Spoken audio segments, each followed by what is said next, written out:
What is up, my F-slurs?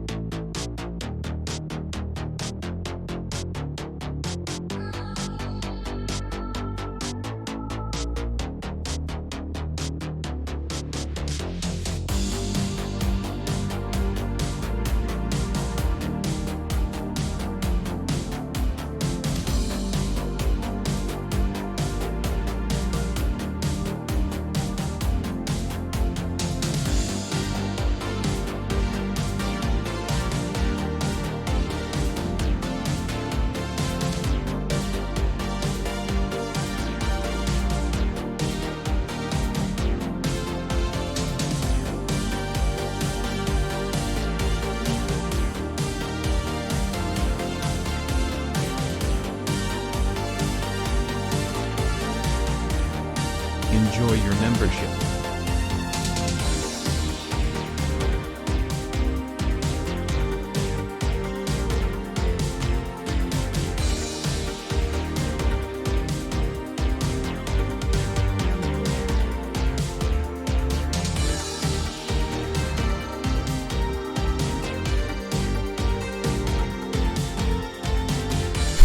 I've eaten way too many calories today. It's been a stressful day. We're doing my makeup.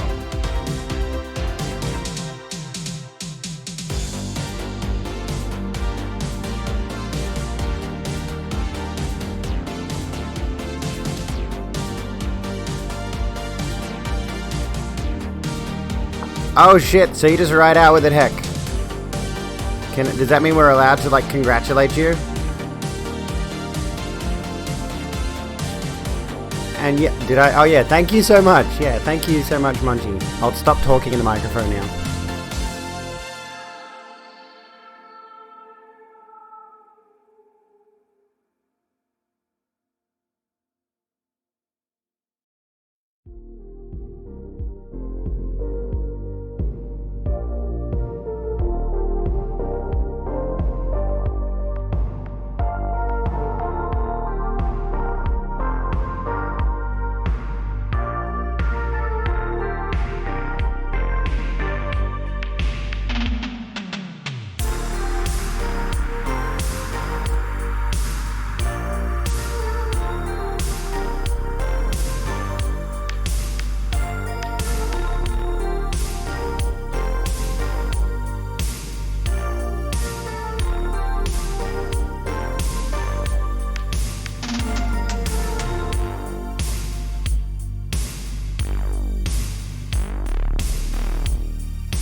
Guys, gals, and NB pals, welcome back to the Rogue Room. I am wearing no face.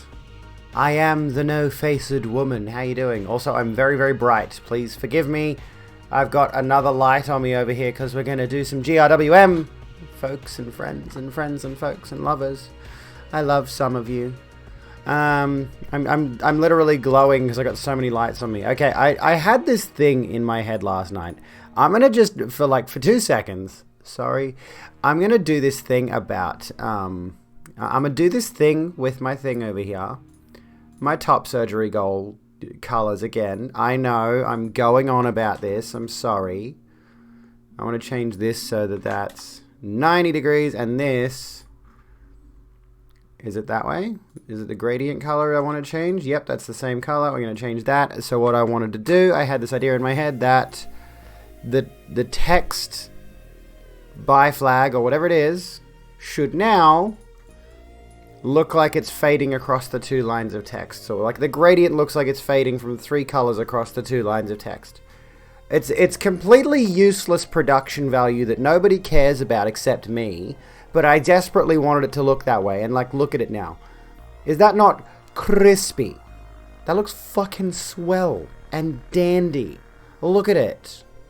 I wish I could get it more saturated without making it dark, but it doesn't seem possible, so. Anyway. And thankfully I said some. Yes, some of you. I won't tell you which ones.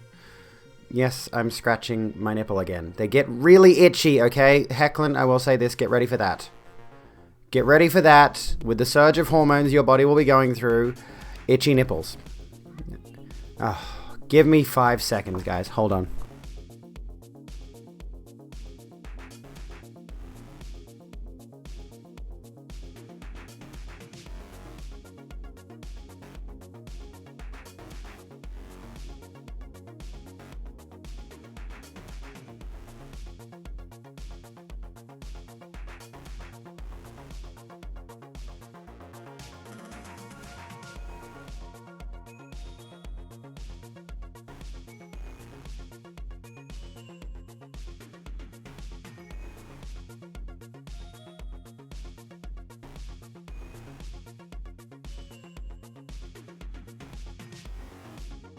I'm gonna try my best not to lose my entire fucking mind. Hello, folks. Type ! goal if you would like to tip to the titty fund. But yes, there is an itchy nipples problem. Don't expect it to go away anytime soon. I don't know if mine is a result of my hormones or something else. I'm assuming it's probably the hormones. But we're gonna do a thing. We're gonna start doing my makeup before we begin. This is probably a bit too bright. I'm gonna turn this down just a tad, because yeah, I'm like... That's a little better. There we go. This is like the best setup I've got for my lighting right now. I'll show you what I've got. Like, let me just bring this over here right now. This is my lighting setup for doing my makeup. So I've got a little... This is effectively the equivalent of an Elgato key light, but it's manually operated. It's got a little button thing. You get a little remote thingy, little cable remote thing. And then I've got my mirror. Hey. Which, this, like I've mentioned before, has got little lights on it. These do fuck all. They don't do anything. They do literally not. They do the opposite of anything. They're just a distraction. Zampur, welcome to the Rogue Room.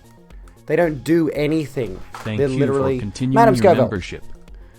Thank you so kindly. Welcome back to being a subscriber. You lovely person, you. You absolutely lovely person, you. So, what did I didn't change my title. Oh, hang on. Give me a second, then we'll do makeup, and we're going to watch a T1J video. You folks like T1J? I like T1J. I think T1J is pretty cool. Post-workout delirium, fuck off. I'm just going to... What does that sound like? Somebody clip that so I can tell, like, this probably doesn't sound like ASMR. This probably sounds like agony. Anyway, it shouldn't say post-workout delirium, fortunately, and it's not Workout Wednesday either, so notification...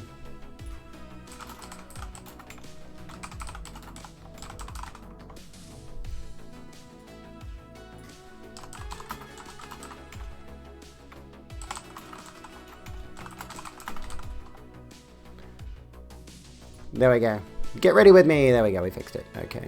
Just clicky. Yeah, you need headphones and you need a special microphone as well as the streamer. You need to have a special mic to do it. So anyway, doesn't work otherwise. Zampur, hello, how you doing, lovely? You know, as Nelly Self would love itchy nips. Truly, you know better, but my worry center is afraid my hormones aren't working, even though it's only been 5 weeks. I mean, yeah, I guess it's gender affirming, like to know that like you can tell it's doing something because A, they're sore, B, they're itchy, and I think I've got a little bit of hips, but I'm not sure. Anyway, we're gonna do our makeup. I've just moisturized my hands. Oh, there's like special ASMR mics you can get that, like the way they take in audio, and thus the way it plays in either headphones or speakers or whatever, sounds a certain way. So you can do stuff really right up close to the microphone. And it's like if you were to do this kind of thing with my nail, like it's you might have seen those ASMR mics where the sides of it's like a little cylinder, and it's got 2 microphones at either side of it, and they've got little ear shapes. And it's kind of like if you were to go up to somebody's ear and like blow in their ear or something. I guess the effect that the ASMR mics is trying to create that sound and feeling of it as if it was happening right in your ear, and it's really intense, and for some people it's relaxing. I don't know. I didn't know ASMR existed until like 2 years ago. It's an interesting concept. I haven't really gotten into it myself, though. You won't fall asleep tonight randomly. Oh, would I mind reading your last comment? You don't want to upset anyone, but you know the biological gender. Well, would it be, I suppose it'd be biological sex, which you will not enforce. You let your child explore. Would anyone like to know? That wouldn't trigger me. I don't mind. Honestly, like the only experience I've had with any child who has been like free to explore their gender and all that sort of thing, I've only known like one person. Everyone else has always just gone boy or girl. So my experience with actual potential trans kids, if that's a discussion we want to have, is already pretty limited anyway. But like, I get what you mean, yeah. Feel free to tell us. Because it's okay to be excited about that thing, especially given, you know, most people, generally speaking, are going to be their assigned gender at birth anyway. Sorry, I'm just nitpicking at the moment. There's a tiny bit of plastic on the lid left over from when I broke the seal on this, and it's driving me insane, and I think I can get it off with these ridiculous nails. Found my stream on FB, by the way. Fantastic. Awesome. I'm glad people are finding me on Facebook. Because, like, I've been trying for a while now to make myself more consistently available on Facebook, like, more visible on Facebook. Because it's an avenue of social media that I neglected for a good long while. A good long. Just a good long. A good long while. I neglected Facebook, and I realize now there's a lot of potential in there to reach new people, new audiences and stuff, so trying to do that. And yeah, we do go through the news pretty often. It's been a pretty slow news week, or rather, like, here I haven't been doing a whole lot of news, but there are 2 or 3 really big stories, as well as a few other little stories that I want to go through tonight. But once I get this off this thing, we'll start doing my makeup, and we're going to watch this T1J video, which touches on critical race theory. So we're going to talk about that because T1J is a fantastic content creator. I think he only uploads like once every 2 or 3 weeks, but all of his videos that I have seen are really good. They're really awesome. I think he may be a streamer or something of that nature. So we're going to watch this one. This video is sponsored. So here we go. We're going to watch this while I do my makeup, if you are interested. Oh, hang on. No, we had this scene, didn't we, for me doing makeup? So we're going to watch T1J, what everyone gets wrong about critical race theory, right? Because we've been looking into critical race theory recently. It's a pretty hot topic in the news and politics and all that kind of thing. We looked up the Wikipedia article, which gave us a pretty firm summary breakdown, but I still don't understand critical race theory extensively. So to that end, I do not consider myself an expert on any of it, of course, but I am aware of some of the sociologists involved in the theory behind critical race theory. Like the foundational theory behind critical race theory. Do you know what I mean?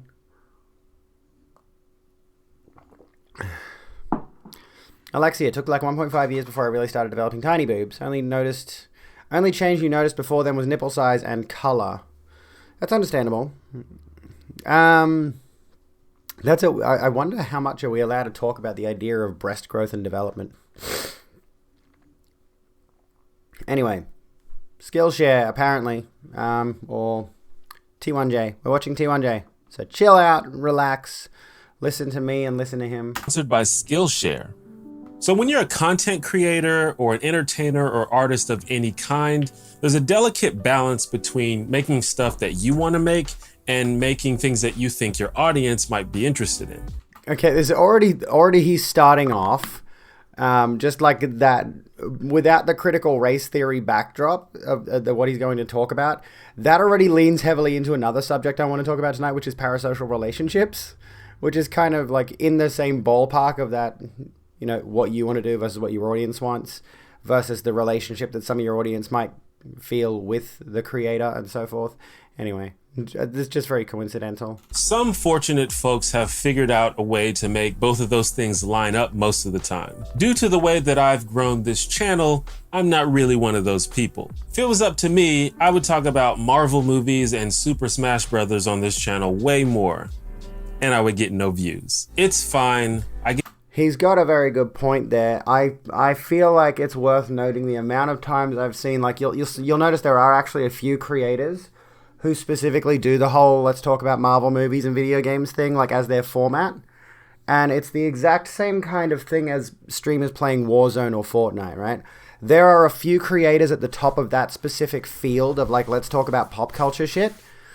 And if you go looking for it, you'll find thousands of other YouTubers who are barely scraping by 12 views talking about the exact same content. They're doing the exact same videos. Some of them are putting out videos a day or two before the bigger creators are about the same exact topics.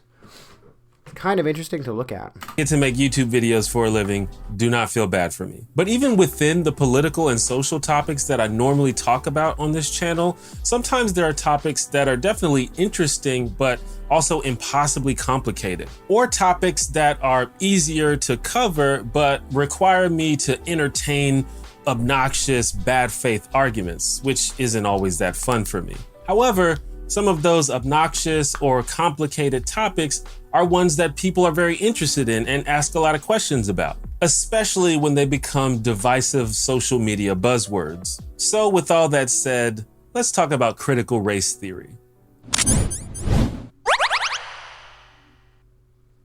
Hi, I'm T1J. Follow me. This video, like all my videos, would not be possible without my members and patrons, including homies like Wufeng Joe, Kaliza, Sean Locke, and EJ95. If you'd like to support the channel, you can become a homie yourself by clicking the join button below the video or by checking out my page on Patreon. So generally in a video like this, I would start out by defining the thing that I want to talk about, in this case, critical race theory, or CRT for short. And I've been getting a lot of emails and messages about this topic, as it seems to have become a bit of a talking point on both the left and the right, but especially the right. The problem is, like most talking... But the thing about this particular topic in general, the CRT thing, sorry, I'll let him continue in a second, is like I keep seeing people saying they don't want CRT taught to kids in schools and all this kind of thing. And yet all I'm hearing is the headlines saying, all I'm hearing is, the headlines about they don't want CRT taught in schools, or they don't want, these people are against critical race theory, these people are for critical race theory. No one's actually discussing what the fuck it is, which is really, really awkward. Madam Scoville, thank you for contributing $10 to the Boob Foundation. Thank you so kindly. Like, this is why I had to go and look it up. I'm like, why are people so wound up about this whole thing, and how am I supposed to understand it if nobody's talking about what it actually is? It's a big issue there. Hello, Maggot. How you doing? I'm doing okay. We're doing our makeup while we're watching T1J talk about critical race theory. Points, people don't seem to have an agreement on what the definition of critical race theory even is. And they kind of just talk past each other. Hang on, so you thought there would be a cute text-to-speech? Oh, I thought there was like a text-to-speech option, and maybe I just didn't turn it on. Maybe I need to go into my Streamlabs settings and actually turn that on. I'm sure I've seen people with donos that do text-to-speech, so I'll go in and I'll fiddle with that a little bit later. Sorry, I feel bad now. You can still do it with bits. It's 100 bits will get you a text-to-speech, and a sub will allow you text-to-speech and stuff as well. Can I just say for a minute, and we'll come back to CRT in just a second, I really loved seeing Doe's emotes just in general. I just want to throw that out there. I just love Doe's emotes. Nothing to do with anything. Anyway, don't think the term is vague at all. No, the term's not vague. It's just like, I know we're discussing concepts around race and institutional racism and all of that nature, but I'm like, I had to go and look up exactly what critical race theory was discussing to even have a foundational understanding of it. So now I'm going to hopefully look more into it in a deeper manner, look into some of the theory behind it and all of that. I'm glad you're working towards a boob goal. Just submitted a WAPTH letter for your BA last week. For your bachelor's, is that what you mean? I'm not sure what you mean. Good luck. I hope I can maintain that luck. Just being a dork, I wanted to say world cold and hard, titty warm and soft. Yes, it is. And define it in the way that best suits their current argument. So the first statement is the most important thing about you is your race. Do you agree or disagree with that? It's just a way of examining society and history without pretending that racism doesn't exist. But the best definition should probably come from the people who develop, study, and teach it. And to be clear, just like anything else, there are competing ideas within the field of critical race theory, but I'll try to cover the basics. Critical race theory as a concept has existed since at... Big boobs, here we come, heck yes. That's what we like to see. That's what we like to see. We like to see the big boobies. How big are we going? My ex told me today she doesn't think they'll give me 500 cc's. To be fair, though, I don't know specifically what my options are just yet. So, yeah. 1,000 cc, go massive. I have heard of people going up to like 800 or something like that. And then there are people who go even further, which is like just gets ridiculous. Yes, Booba, we're raising funds for. If we type exclamation mark goal in chat, you'll find out I'm raising funds for Booba. Least the 1970s, and basically seeks to examine how race and racism interact with our understanding of law and politics. It does this by challenging the common liberal wisdom that shrewd rationalism and colorblind impartiality is the best way to solve social problems, instead favoring a focus on the lived experience of racial minorities, as well as more flexible interpretation. In like a minute, he's already unpacked, or like, I guess 3 minutes, but he's only really been talking about the subject for about a minute. He hasn't even gotten into the depth of it just yet. In like a minute, he's already made it more easy to understand than the fucking Wikipedia paragraph did. I already know what he's getting at. That's the sign of someone who is a good educator. He knows his stuff. I like this guy. Anyway. Hello, Queer Chaos. How you going? My foundation's a little bit cakey. I hope I don't look atrocious. I look ghastly, actually, on that note. Holy shit. Somebody stop me. I'm not going to do the bright white concealer under the eyes today.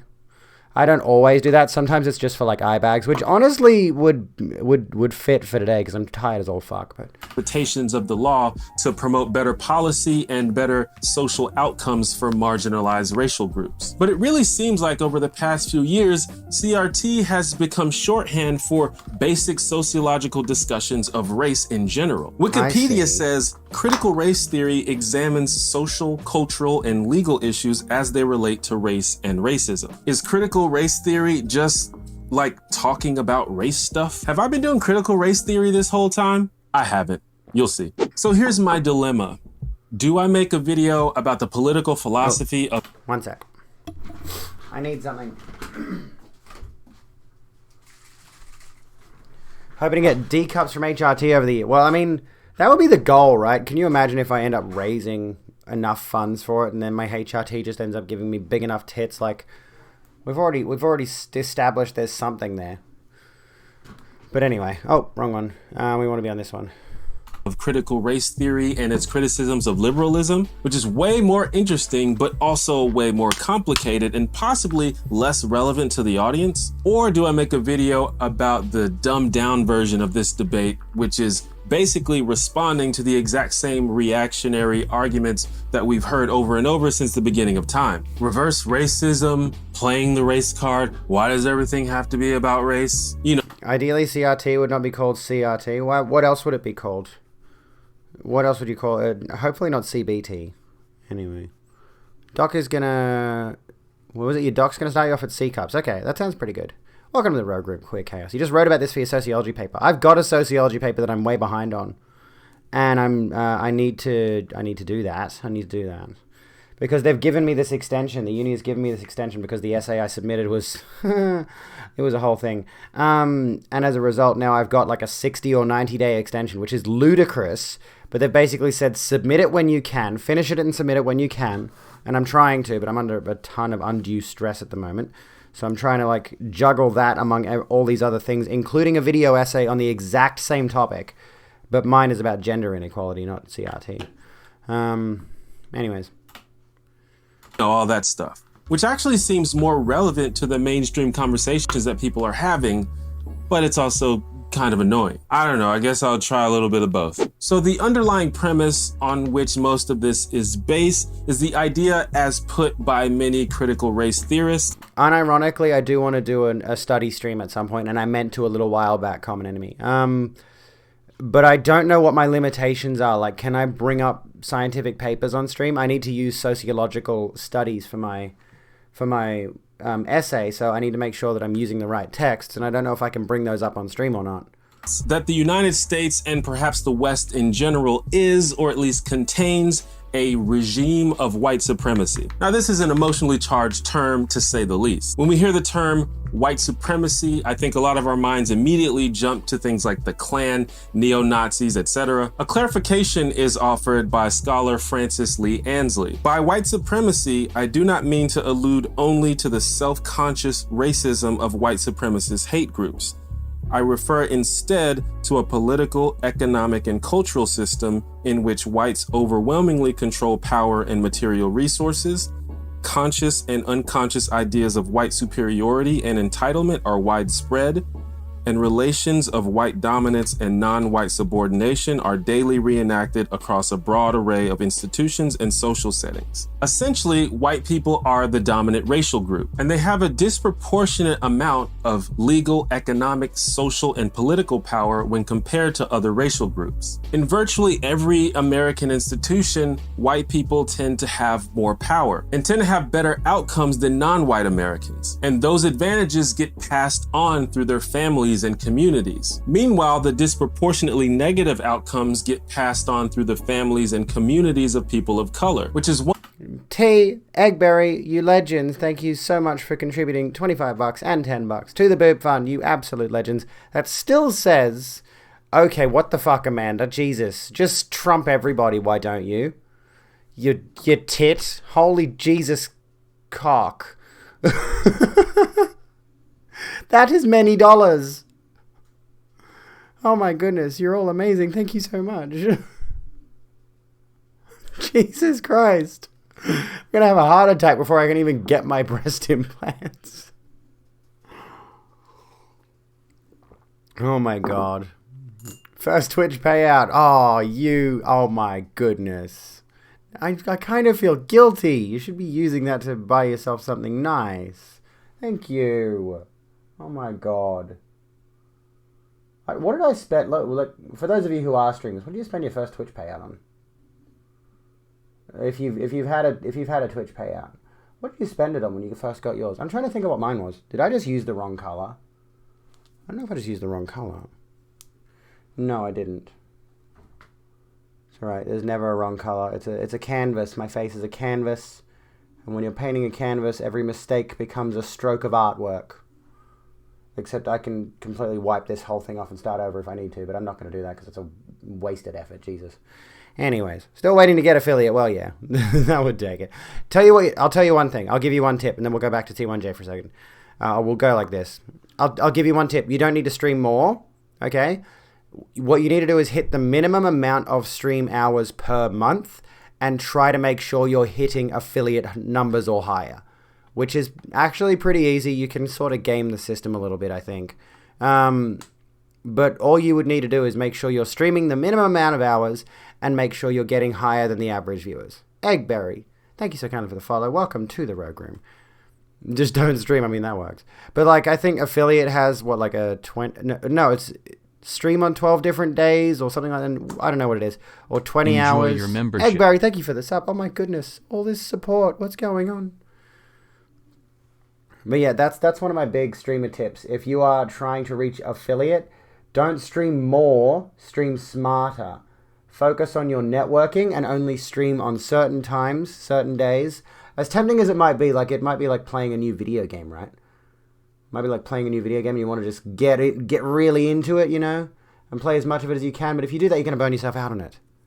But first time chat, those are some lovely emails. Look at that. Just need to do the actual stream days and hours. Viewers are consistent. So there's the thing. Work on the followers. Well, I couldn't tell you what the best times are, honestly. But it's work on the, try to maintain your viewership. Keep your viewers above 3. And then only stream the minimum amount of hours necessary to get affiliate. And it'll make it a lot easier. So, because you'll find too many people will stream for, literally sometimes hundreds of hours a month. I've seen some people go crazy streaming long ass days, getting 0 average viewers. And the reason they're getting 0 average viewers is because they might get 3 to 5 viewers for a couple of hours, but the rest of the time they're getting none. See, that's the thing. You've got to find whichever time the people are tuning into your streams. You can check those analytics yourself, and then go in and sort of focus on streaming those specific times. Much love, Egg. Thank you so kindly for the tip to the boob fund and for the sub. A little bit of trial and error, yeah. It's all about figuring out what works best for you. All right. One reason why we refer to these problems as systemic and not just a myriad of individual cases. I think we should be able to agree that this is basically true. The term regime somewhat implies that the system was intentionally created and is consciously maintained, which I acknowledge is a little more contentious. The second, and I guess more controversial premise that's been taken for granted by CRT has been expressed by the quote, "Racism is ordinary, not aberrational.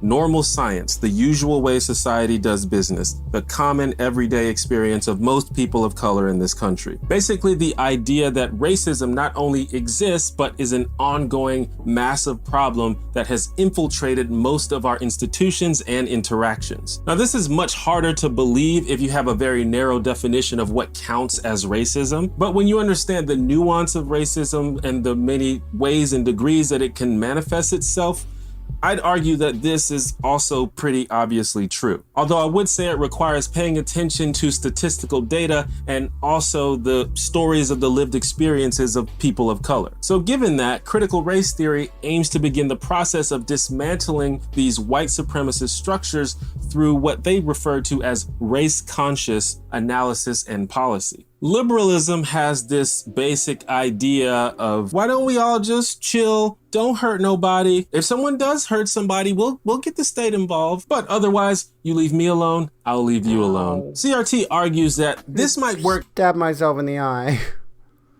Anyway, I think I've done okay with my eyeliner. It's not eyeliner, it's just black eyeshadow that I've adopted. You can sort of see what I'm going for, I think. Hope I can reach my goal soon. Well, we're currently what? Oh my goodness. Oh my goodness gracious me. We're at $400. Just about $400. And as soon as I get my Twitch payout, that's going straight on that. So, dude. We could hit this. We're like, what? This is absurd. You've all been so good to me. Oh my God. I don't deserve this. I don't deserve this. But anyway, thank you all for being so effortlessly kind. Or effortedly kind, I don't know. That's not good. Ceaselessly kind is probably the better way to do it. But whenever I say the word ceaseless, because ceaseless meaning unstopping, not ceasing. But whenever I say the word ceaseless these days, I just think ceaseless discharge from Dark Souls, and then I get a really morbid image in my head of a ceaseless discharge. It's like, ugh, gross. Where's the discharge coming from? Where's Ceaseless Discharge's discharge coming from? He's an easy boss unless you try to fight him like a normal boss. Exclamation mark goal fox. Last time I used the donate command, it was for a charity stream, so I had it set up to that. Now it's turned off. Just spent our first month coming out as ACAB non-binary. ACAB non-binary. The mug is amazing. We love the mug. We like the mug. When the assholes are actively making society worse, then yeah, the colorblind. Yeah, exactly, exactly. Yeah, I don't like the idea of like people who say, "Oh, I'm colorblind. I don't see race." And like you're dismissing actual issues that affect people of color, though. Is the thing.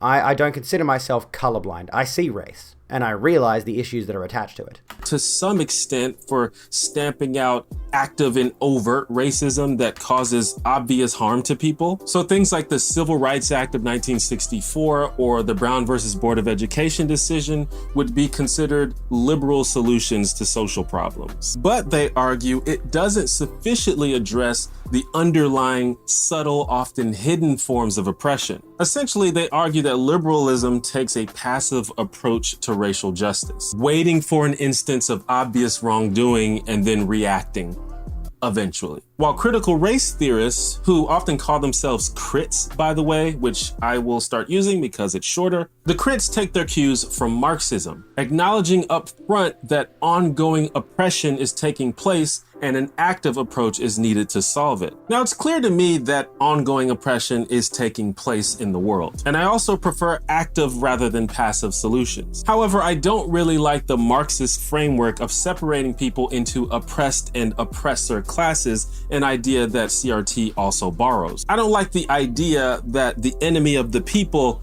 is other people. And even if it was, it certainly isn't every single member of a certain class. The focus, in my opinion, has to be on attacking systems and structures through political advocacy and social activism, which should hopefully result in more equitable political power. For the $10. You legend, you absolute legend, you absolute legend. Who is this guy? This is T1J. I believe it's short for like the one janitor or something like that. He's awesome. I love his videos. They're always really, really well thought out. He's just a tremendous creator. Go give him a follow. I can post the link to this video in chat if you want as well. Give me a sec. Yeah, there we go. T1J does great videos. I'm so glad I found him.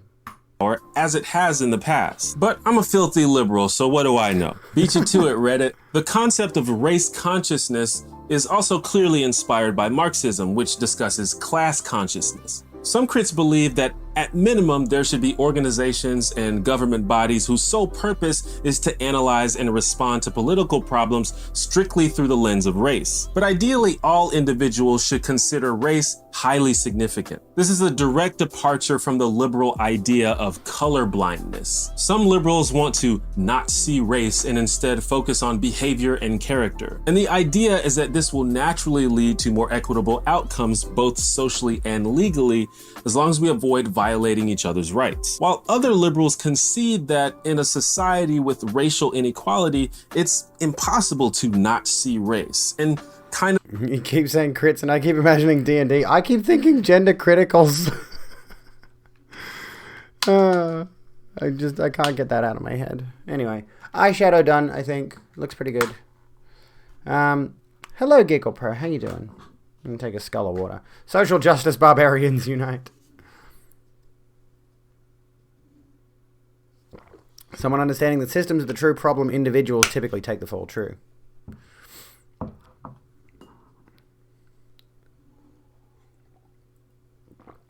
Quite an experience when one has spent 50 plus years trying to fit into a social construct that wasn't us in the ugly crucible of fundamentalism and capitalism. Subscribe to him before your dumb brain forgets. He's worth subscribing to. All right, let's continue. Rude to suggest it, but the goal is to remove racial oppression so that we... This is T1J. This guy's T1J. And if you want the video that we're watching, this is the one right here. There we go. So go give him a subscribe. Oh, I'm not doing blush tonight, so I don't need my blush brush, which is this one. We're just doing highlighter. Okay. Oh.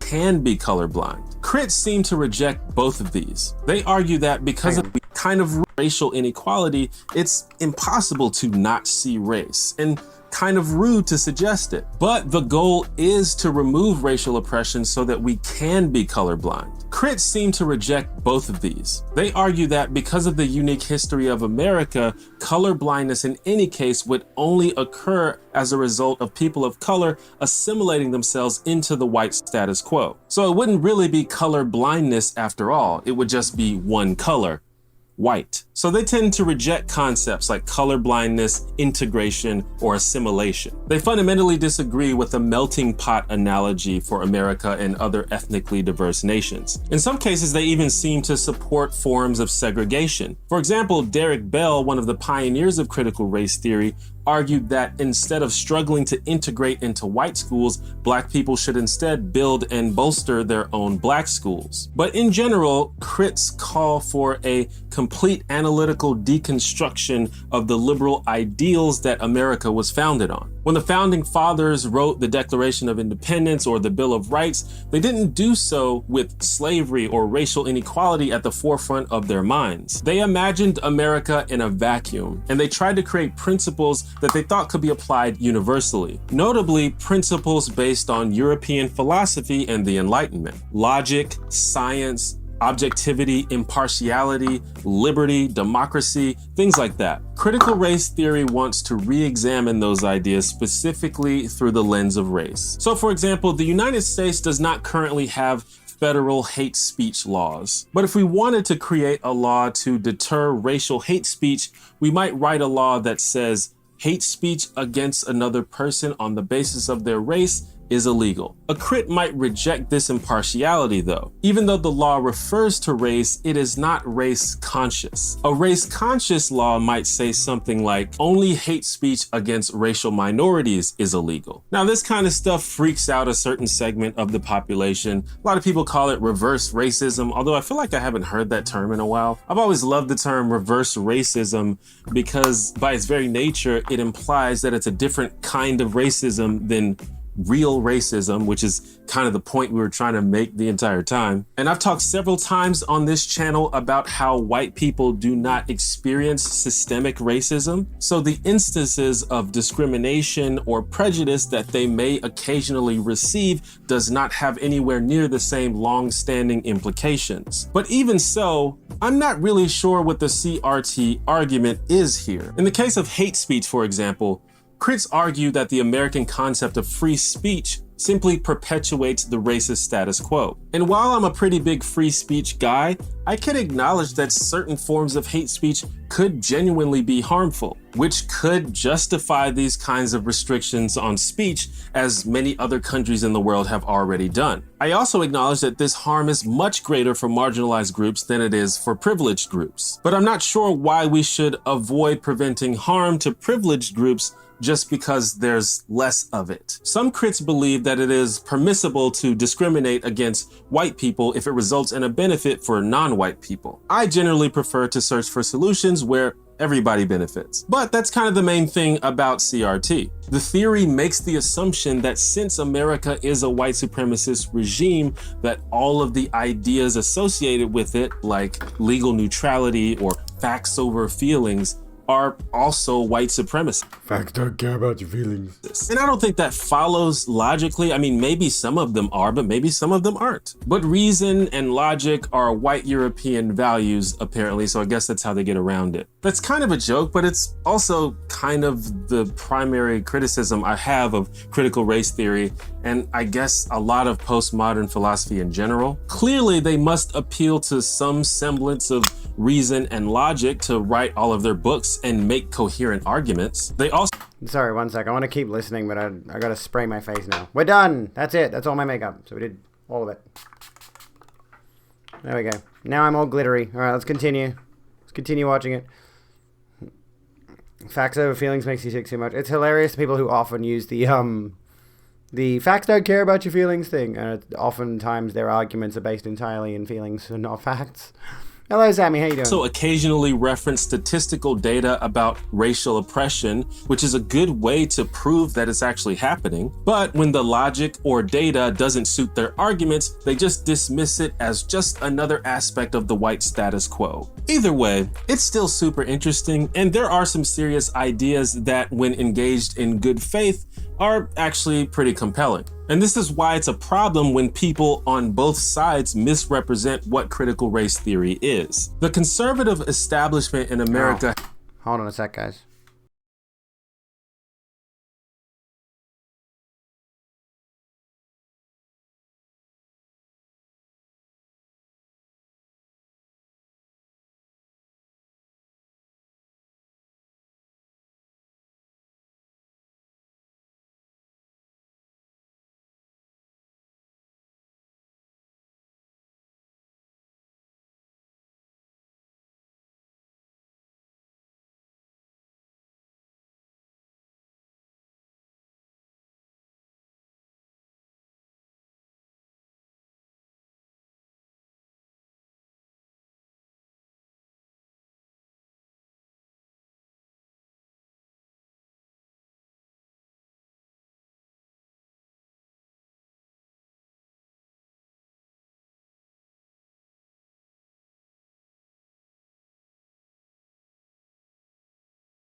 Okay, sorry, had to go make sure my kid could go to the toilet properly, and then had to wear his Spider-Man suit back to bed, which required someone else to do the back of it up. Anyways, we're done. True facts about history. Anyways, Hotep stuff. What's the Hotep stuff? I'm curious what that is. I'm going to move my makeup away in just a moment. Anyways.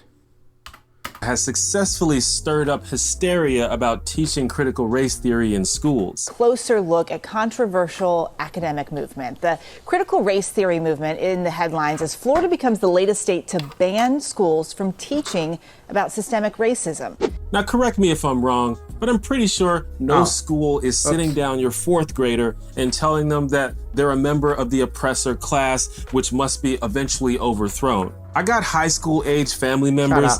Gotta say, I never heard any of them mention their critical race theory class. What I think is happening is that Republicans are using a scary buzzword like critical race theory to further whitewash American history lessons, as well as drum up general disdain for the left and woke culture. Just moving that Overton window, you know how they do. It's not critical race theory, it's racism.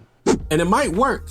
Teachers in some states are concerned that they won't be able to adequately teach basic historical events of American history that happen to deal with race, like the Trail of Tears or the Civil Rights Movement. And the history of people of color in America is already so poorly taught. I went to all black schools and we still weren't taught that much about black history. We just made posters of Harriet Tubman and Martin Luther King Jr. with glue and construction paper every February. Meanwhile, I had the Nina, the Pinta, and the Santa Maria drilled into my fucking head. But the way the left talks about critical race theory isn't always honest either. Critical race theory just says, let's pay attention to what has happened in this country and how what has happened in this country is continuing to create differential outcomes so we can become that country that we say we are.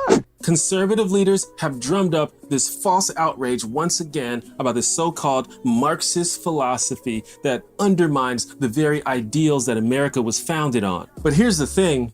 Critical race theory is that. It's not just thinking about racism. It's a discussion of a radical overhaul of our legal and political processes. And I get that optics is important, but be honest. But like I said before, there seems to be more than one definition of critical race theory, and people just use the one that is the most... That's always the problem with these discussions. Okay, on that note. And that's always the problem with these discussions about... for example, critical race theory is just a buzzword at the moment that a bunch of people are attaching a certain definition to in the same sense as Black Lives Matter or what's another one? Defund the police.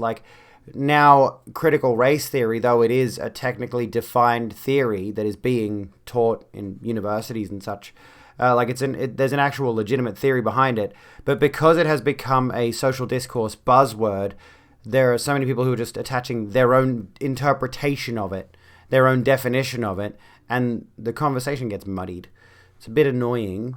Expedient in the moment, which makes this a really hard thing to talk about. Conservatives use the radical language of the academic discussion of critical race theory to make people afraid of talking about race in general. That way they can preserve the illusion that America is this awesome, infallible nation that, yeah, we had some problems in the past, but we took care of it. It's all good now. It isn't. While the left uses the more benign language of we're just talking about racism, either because they're unfamiliar of the actual academic discussions or because they know that most people would probably find it pretty weird, if not concerning. I fully agree with the central message of critical race theory, that we should take a closer look at how racism permeates through our institutions and use this information to figure out a solution to not just racial oppression, but all forms of oppression. I also agree with the crits in that the nuance of the general concept of racism needs to be better understood. I love this quote from Critical Race Theory and Introduction. Everyone has heard the story about Eskimos who have 26 words for different kinds of snow. Imagine the opposite predicament, a society that has only one word, say racism, for a phenomenon that is much more complex than that. For example, intentional racism, unintentional racism, unconscious racism, institutional racism. racism tinged with homophobia or sexism, racism that takes the form of indifference or coldness, and white privilege, reserving favors, smiles, kindness, the best stories, one's most charming side, and invitations to real intimacy for one's own kind or class. I've made videos about this very thing. Crits. Well, that's kind of, yeah, what I was getting at, pretty much. That's a very good quote. That explains it quite well. We like what we heard from Karen Borstein. I'm not going to tell you who I am because soon I won't be that person anymore. CRT is too much for some people to grok at their stage of emotional development. Yeah, true. Should read critical race theory in introduction. Hold on while I get that. There you go. Go get it. Depends how you use it, but if happy is cool with it. Oh, am I cool with what? I missed something. Oh, you have vegan fire breather pizza and chips. Ooh. Very well done, Scoble. Very well done. Also acknowledge, as I do, the power of stories and narratives. The right is amazing at creating narratives that further their political goals. This whole backlash against critical race theory is itself a pretty effective narrative, while the left often simply rests on their laurels and complains when their messages don't stick. I've learned very clearly over the past few years that most people don't really give much of a shit about facts or data or logic. People like stories that confirm their biases or trigger strong emotions, whether or not those stories are totally true.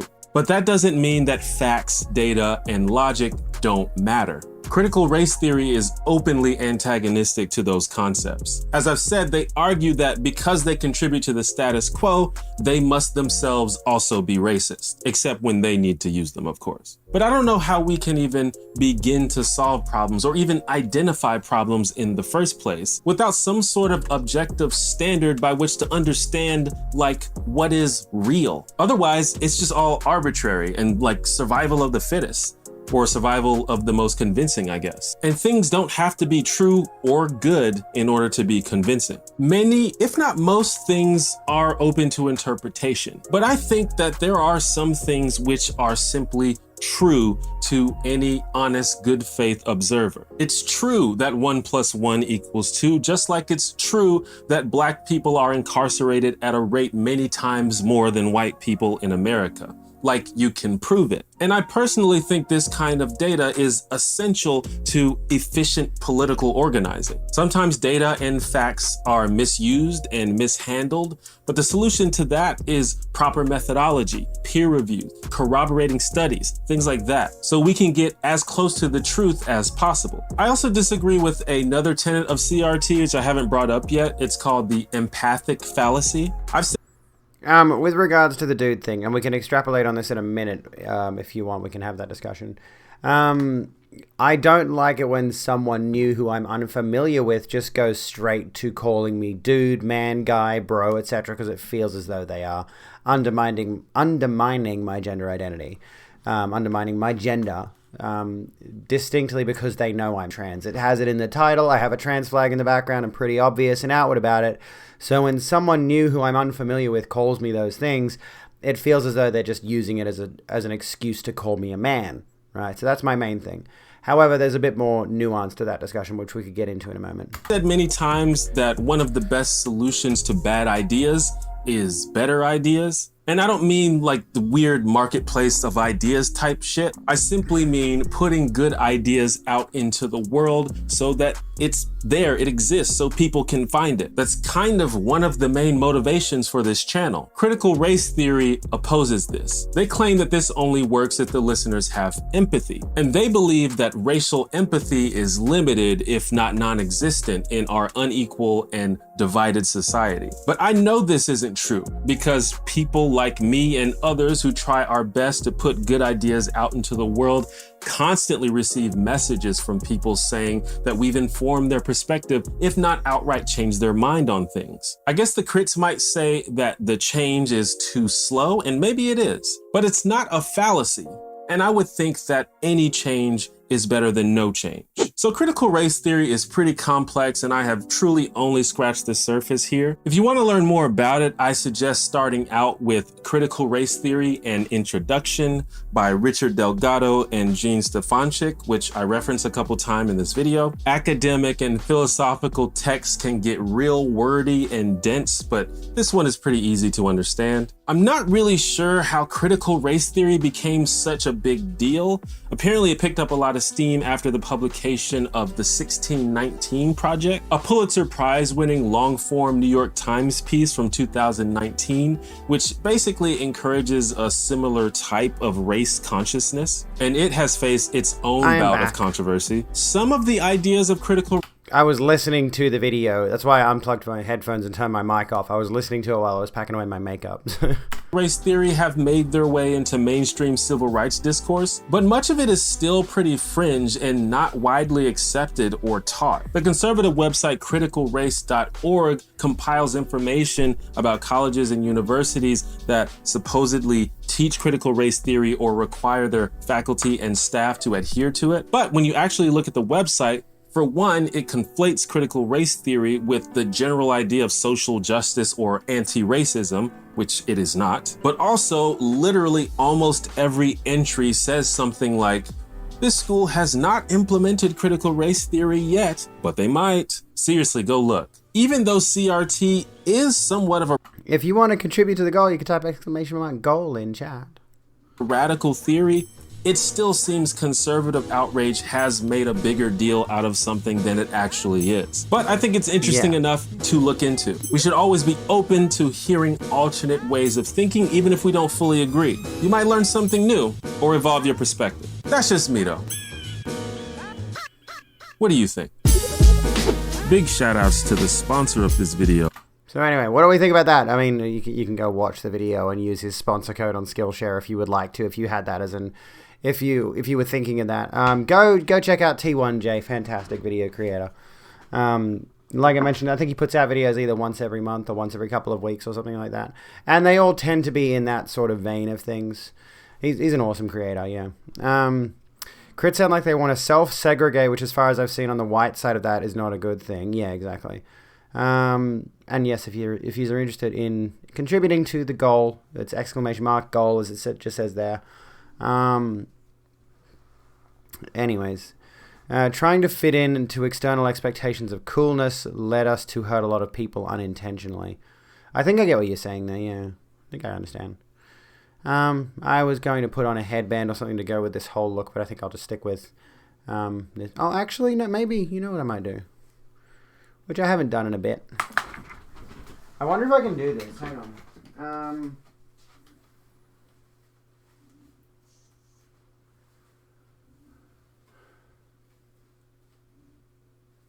What do we think about this one? Not that one. Now let's see if I can put all my headbands back on the hook that I just took them all off from. Not headbands, bandanas, and like headscarves and shit. I have too many of these. I've bought way too many headscarves and things. So from my understanding, you know, I'm back now. I'm back now. Oh, am I going to be able to? Oh, I wanted to. There was a video on autism I did want to touch on actually, so we might actually get a chance to have a look at those kinds of things.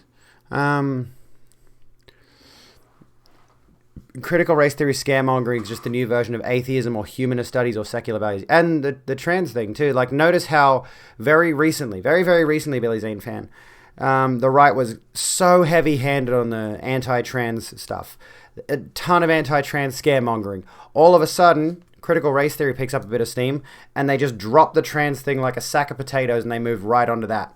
So they just move from one thing to the next to rile up their base and make them scared of something they have no reason to be scared of. Anyways, we're going to put this in my hair. Let me see for a second. Why is chat... What? Stop pausing my chat. Hello, Detroit. How you doing? This keeps changing. This keeps pausing my chat scroll due to... What's he? Chat paused due to scroll. Like, dude, I'm reading chat. Let it scroll. Stop pausing it on me. You silly thing. Alright, so... we had that video. I'm glad we got through that. That was awesome. That was good. I already have a better understanding of the ideas behind critical race theory and why it is such a controversial topic and why some people have got their umbrage with it. And, you know, but honestly, like, the thing with the conservatives is, honestly, it's just, what's it called?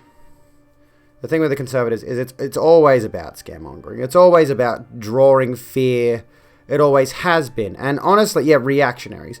So for those who don't know what a reactionary is somebody who is against any kind of social progress in any way, shape, or form. Whether that be racial progress, whether that be queer progress, whether that be ableist progress, like specifically like hiring more people of a certain ability. Like for example, how many businesses are struggling because there are let me think. There are businesses that are struggling because they want to put people back to work in the office. However, the thing about people working from home is it works tremendously well for people of different levels of ability, physical ability, mental ability. I actually quit a job. One of my previous jobs, I ended up leaving because I had to call in one day sick saying, look, I had a panic attack. There's no way I'll be able to work. And the person I was talking to, the in charge, not team leader, just like the in charge of the department or whatever, got upset with me and said I have panic attacks all the time and I still come into work, not realizing how severe it was. Now, I couldn't do that particular job from home. You know, calling in sick and saying that I'm having a panic attack, I can't work, and then just sort of brushing it off says all you need to hear about these kinds of situations with regards to ableism in hiring practices and things of that nature.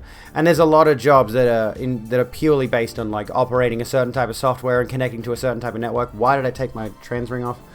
And they can do those jobs from home. We've seen full-blown game development happening from home. People can, like, I mean, this is not a good example because Cyberpunk is trash, but Cyberpunk did technically get finished with a significant portion of its employees working from home. So that's a AAA video game.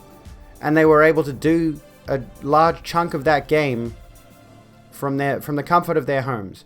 And for businesses to then say, well, look, we need you to come into the office to work from now on, even though the pandemic's not done yet. And then, get upset when people leave their jobs and stuff because they enjoyed working from home and it was benefiting them. That's ableism. Anyway. One of the biggest CRT reactionaries was the director of the group that pushed teaching the controversy in high school, Science of Intelligence Design. Let's look him up. I remember seeing something about this, Zane Pan. I actually remember seeing something about this. This guy is, so hang on. Yeah, conservative activist. I remember this dude, because I distinctly remember back during the Reddit R atheism days, back when that was a big thing. Yeah, there was a whole lot of teach the controversy kind of nonsense regarding, what's it called? Like, they wanted to have this opportunity to, treating, say, teaching Darwinian theories of, what's the term? Like evolution, but like evolutionary biology and things of that nature. And they wanted to have not a supplemental class, like a replacement class, or they wanted to teach the controversy, which was the ideas behind creationism. The whole concept that God created the heavens and the earth in 7 days, and the earth is over 6,000 years old, and all of this kind of stuff. And that was a big thing for a while there. I don't know if that debate is still going on or not, but I do recall the phrase specifically, teach the controversy, where it's like, oh, all these schools are teaching the science, completely disregarding our beliefs. And it's like, it's not about teaching beliefs, it's about teaching things that have been studied. Anyway, once at a Starbucks, you worked at a 16-year-old girl, fell off her bike onto her face, and you managed to demand that she come in anyway under threat of being fired for the first offense. Jesus Christ. You mean the controversy is 99.99% scientifically on one side? That controversy... It only becomes non-political when we progress past arguing whether we should have rights or not. Exactly. John Oliver had a good Teach the Controversy video with Bill Nye. We watch a lot of Bill Nye videos on this channel, I've noticed. Bill Nye is great. Remote work honestly makes you think that companies will justify more outsourcing. That's one of the worries, though, isn't it? Yeah. Like, there's a lot of companies that are still operating, like, desk-based jobs in the US or in Australia or wherever. They're operating these businesses from within the country. But the moment that it becomes more valuable to them, like if everyone's working from home, and this is the thing, it's like, I don't understand what the issue would be of having your loyal employees. Let's just say you've got an office that has 12 employees, right?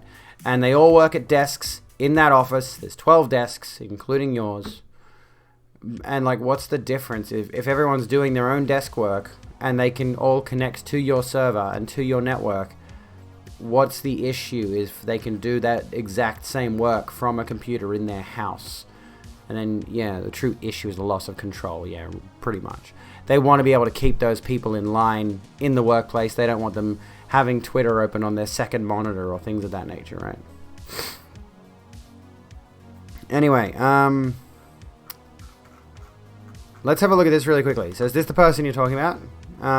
Chris Rufo. How a conservative activist invented the conflict over critical race theory. This was published just back in Pride Month. We're not in Pride Month anymore. Big sad. Hello, Emmy Geddon. How you doing? I'm doing alright. How are you going? Remote work turned out to be advantageous for people looking to leak information to reporters. Instructions that...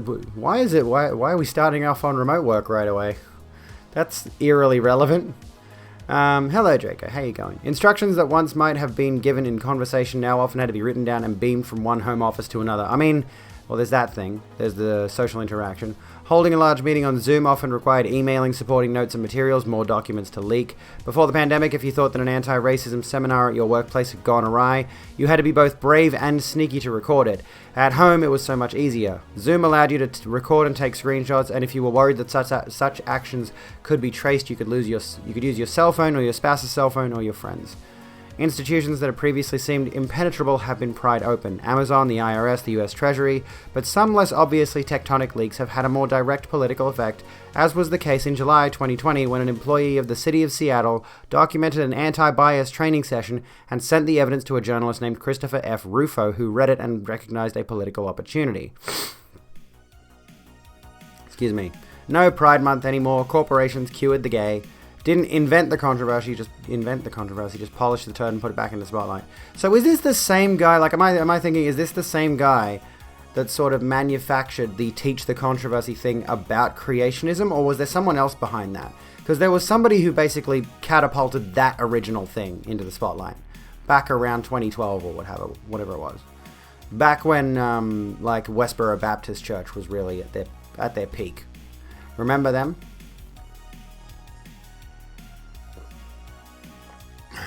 Don't know how you're supposed to exist as a white person besides just loving everyone the same. Feels like walking on glass. You do encourage education on the past to avoid mistakes they've made. And that's the thing, like, we should encourage education that actually teaches the history that actually happened rather than... And this is the thing, I think a lot of schools do generally teach the history, but they teach only the parts of the history that they want the students to learn. Judgment for Ease 1. Who's that? Judgment, okay. Welcome to the Rogue Room. All lives matter. Oh, we got one of those. As an American, I wish I could forget Westboro. I think most people, fortunately, have. You know, there are a lot of days where I'm just like, a judgment-free zone. There we go. Well, yeah. Welcome, Judgment. How you doing?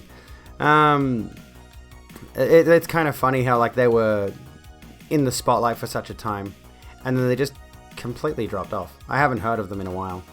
I can't remember. Is the head of the church still alive, or did he die? That might be why they've dropped off in terms of relevance, because their leader is dead. I don't know. Rufo, 36, was at once an unconventional and savvy choice for the leaker to select. Raised by Italian immigrants in Sacramento and educated at Georgetown, Rufo had spent his 20s and early 30s working as a documentary filmmaker, largely overseas, making touristic projects such as Roughing It Mongolia and Diamond in the Dunes. Excuse me. About a joint Uyghur-Han baseball team. On you. Hey! I lost the fit so much. Thank you, dang Sonny. Thank you so kindly for the 100 bits. You absolute legend, you. Baseball team in the Chinese province of Xinjiang. In 2015, Rufo began work on a film for PBS that traced the experience of poverty in 3 American cities, and in the course of filming, Rufo became convinced that poverty was not something that could be alleviated with a policy lever, but was deeply embedded in social, familial, and even psychological dynamics. Hold on a sec. Excuse me. And his politics became more explicitly conservative. Returning home to Seattle, where his wife worked for Microsoft, Rufo got a small grant from a regional conservative think tank to report on homelessness, and then ran an unsuccessful campaign for city council in 2018. His work so outraged Seattle's homelessness The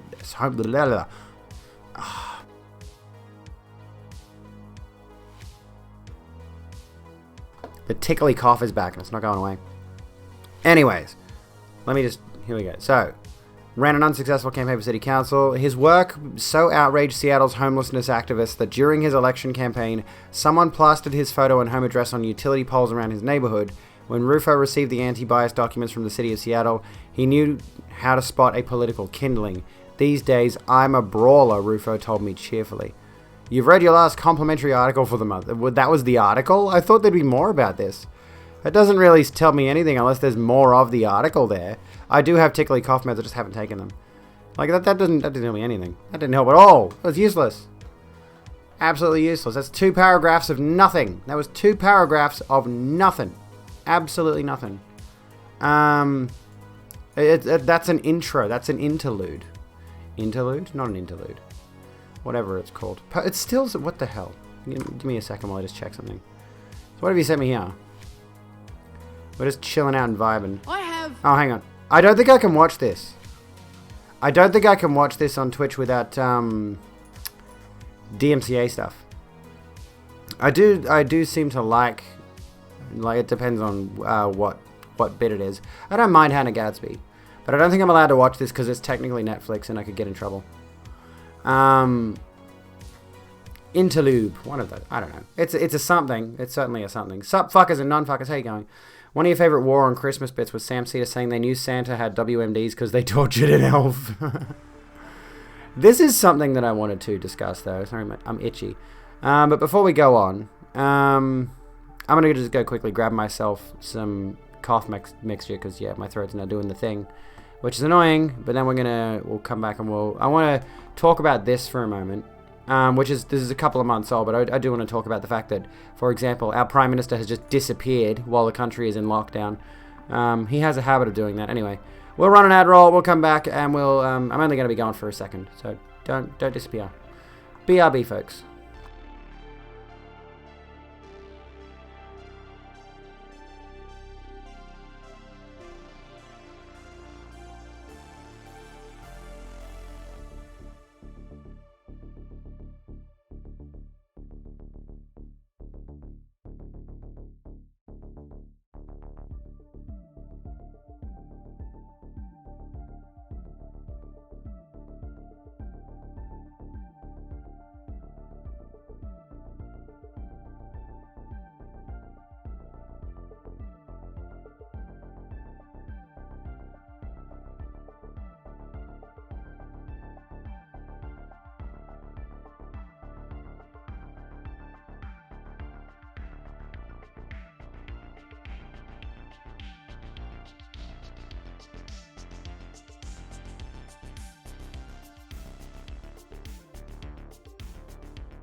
Alright, I'm back. Don't freak out. I was only gone for a couple of minutes. Chill. Isn't that the second time you've had a Prime Minister disappear? Well, yeah, Harold Holt only did it once. But the thing is, Scott Morrison has disappeared routinely anytime there's been a crisis that affects this country. He's useless. He's honestly useless. By the way, Billy Zane fan, thank you for the follow. Welcome to the Rogue Room. Glad to hear you're enjoying your time here. Prime Day Show ad. Skyward Sword ad. This. Oh yeah, they're doing Skyward Sword HD, aren't they? Is that one any good? I want to play a Zelda game. I don't know. I've heard Breath of the Wild is okay. I don't know. I'm just gonna change my title. What can I change my title to? What can I change my title to? Because we're not doing Get Ready With Me anymore. I'm ready. I'm ready now. I'm pretty now. I haven't got my lights on. Oops. Play Zelda 1 for the lulz. I could. Breath of the Wild is good if you have 200 hours to spare. I don't think I can put cunt in my title, actually. I've tried. It doesn't let you.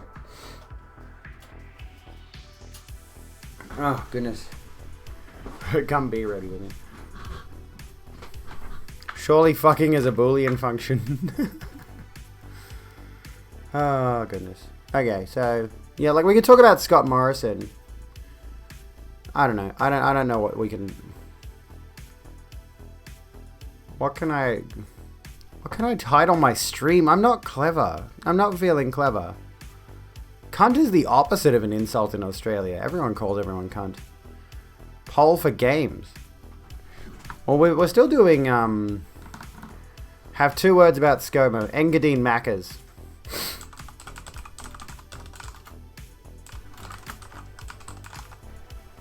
Engadine Macca's all day breakfast. There we go.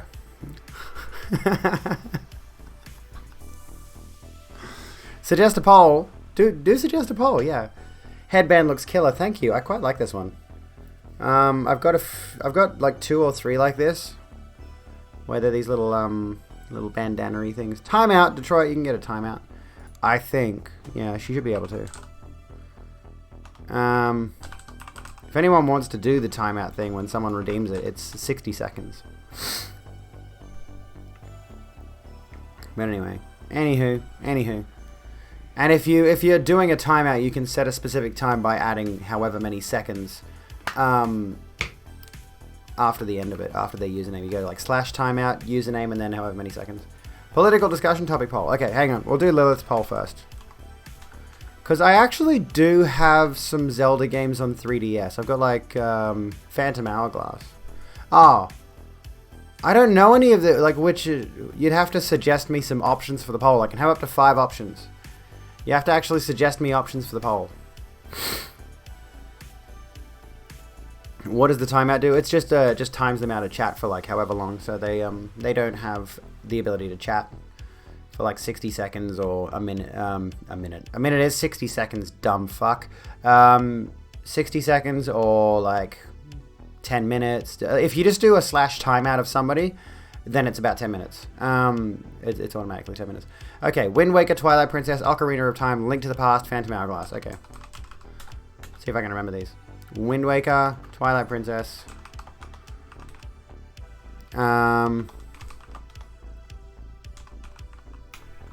They did do Link to the Past as a new... Oh. You know what? I've already played Phantom Hourglass. I'll put Majora's Mask in there as an option. I haven't finished Phantom Hourglass, but I've played a fair chunk of it. There we go. Wind Waker, Twilight Princess, Ocarina of Time, Link to the Past, which is... Did that one just get a remake? I think Link to the Past just got a remake, which would make it more appealing, because it's like a remake of an older version of the game. Have I got that right? And then Majora's Mask. They all look quite fun. I do like the aesthetic of The Legend of Zelda. I've just never played it. I mean, I have played it. Like, the DS one, I did enjoy, but I never got super into it. Like, I played a few hours of it, but it was just like, I can't be bothered. Oh, Link's Awakening, that's the one. That's the one I'm thinking of. JoJo's Bizarre Adventure. Oh gosh, I should watch that performance. I like Lil Nas X.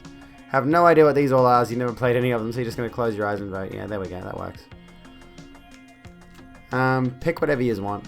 Pick whatever you want. I don't have any of them, mind you. So if you legitimately want me to play a Legend of Zelda game at some point, I'm going to have to figure out how the hell to get one and what system I need to play it on, and then like what capture card I would need to run the damn thing. Because one of the main reasons I've never gotten super into Zelda is because I only really started playing Nintendo with my DS, right? That was my first ever Nintendo system. And then because I was a PlayStation fangirl from a young age, I honestly just got more into playing on either PlayStation or on PC when I had PC, or I've got a PC now, but like once I made the transition to PC, I mainly played games on that, and I never got into like Nintendo systems, generally speaking. I never played the home consoles. The Switch is the only one I've ever actually owned for myself. So I own a Switch, and I've played like Mario Odyssey. So if whatever Zelda games there are on Switch are also options. Which HRT do you use to transition from PS to PC? it's they keep that one under the table. You gotta do some DIY HRT for that one. Whispers emulation, true. There's a metal lesbian cover of Lil Nas X's Montero. Ooh. I'll have to give that a look. Egostrogen. My first system was a PS3. PS1. Sorry. I went PS3, PS1. Fucking hell. I went PlayStation 1 as my first system, but my first games I played were on PC through MS-DOS, Prince of Persia, Cosmos, Cosmic Adventure, and Tower Toppler. I don't have Resident Evil Village. I do have Resident Evil 2 thanks to Foxcat in chat, which I haven't played yet. I should do that. So by the way, the poll is a tie between Ocarina of Time, Majora's Mask, and Link to the Past, and clearly I've been playing too much Dark Souls because I looked at and saw Mount Makers. But anyway, so I do have Resident Evil 2 on Steam. I think it's actually installed on my hard drive at the moment, but I haven't played it yet.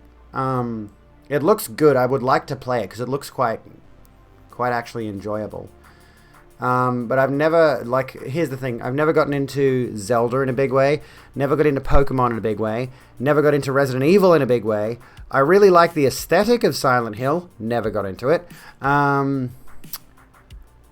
What else am I thinking of? What other game series that are really popular, like Ratchet and Clank, never got into it. Crash Bandicoot was a big thing through my childhood, but I only ever played the first one and the third one significantly. And I played a bit of the second one, and then Crash Team Racing as well. But after that point, I stopped playing them. Mass Effect I did really love, but I never got into the third game. What else is there? The 2 Funko Pops, there's actually 3, but Farah has much darker skin than Ciri and Geralt. So Farah from Overwatch is over there as well, and she's like shadowed by everybody else. You love Silent Hill 1 to 4 are amazing. Only 4 is legally available on PC via GOG. Yeah. Crash 4 is the new one. I haven't played that yet. What other classic franchises are there that I could say I either have or haven't gotten into? And then we could do some news if you want. I want to talk about this Medicare thing, honestly. How many of the Nancy Drew have I 100%ed? When 64, PS2, 360, Xbox One, then PS4, we have both. Tomb Raider, never got into it. Never appealed to me. I tried to get into Uncharted in the same vein. Never got into it. I couldn't get past the first hour, 2 hours of Uncharted, honestly. I keep getting to a certain segment pretty early on in the game, and I'm just like, I'm sick of this. I'm just sick of this. It's not fun. It was like, what else did she draw? Horizon Zero Dawn is really good. But that's more of a recent title. That was what, 2017, 2016? We are going to talk about the Bill Cosby thing and the Britney Spears thing. We're going to get into that. What else is there? Do I like Pong? I've played Pong. Have you 100%ed Pong? Obviously, I do like Overwatch. I did used to play a ton of Overwatch because I've got most of the Funko Pops for that stupid franchise sitting in a box. I played a bit of Spyro the Dragon, never got super into it, but I did enjoy what I played, so I've got some nostalgia for it. It's one of those games where I'm like, I enjoyed what little I played of it, and it sticks out in my mind, but I never got deep into it. Jak and Daxter, never got into it. You know what I remember distinctly enjoying quite a lot? Croc. I am so disappointed we have not heard any news of a remaster of Croc, Legend of the Gobbos. What in the hell is going on? Why have we not got a Croc remake yet? What is this bullshit, dude? Croc was amazing. I should emulate Croc. Also, Samsara. Lol. No, I never played LOL either. Elder Millennial Voice. When I were young and there was 151 Pokemons in black and white and we was grateful. That reminds me, we should raid Jordan Rasco soon. Been meaning to.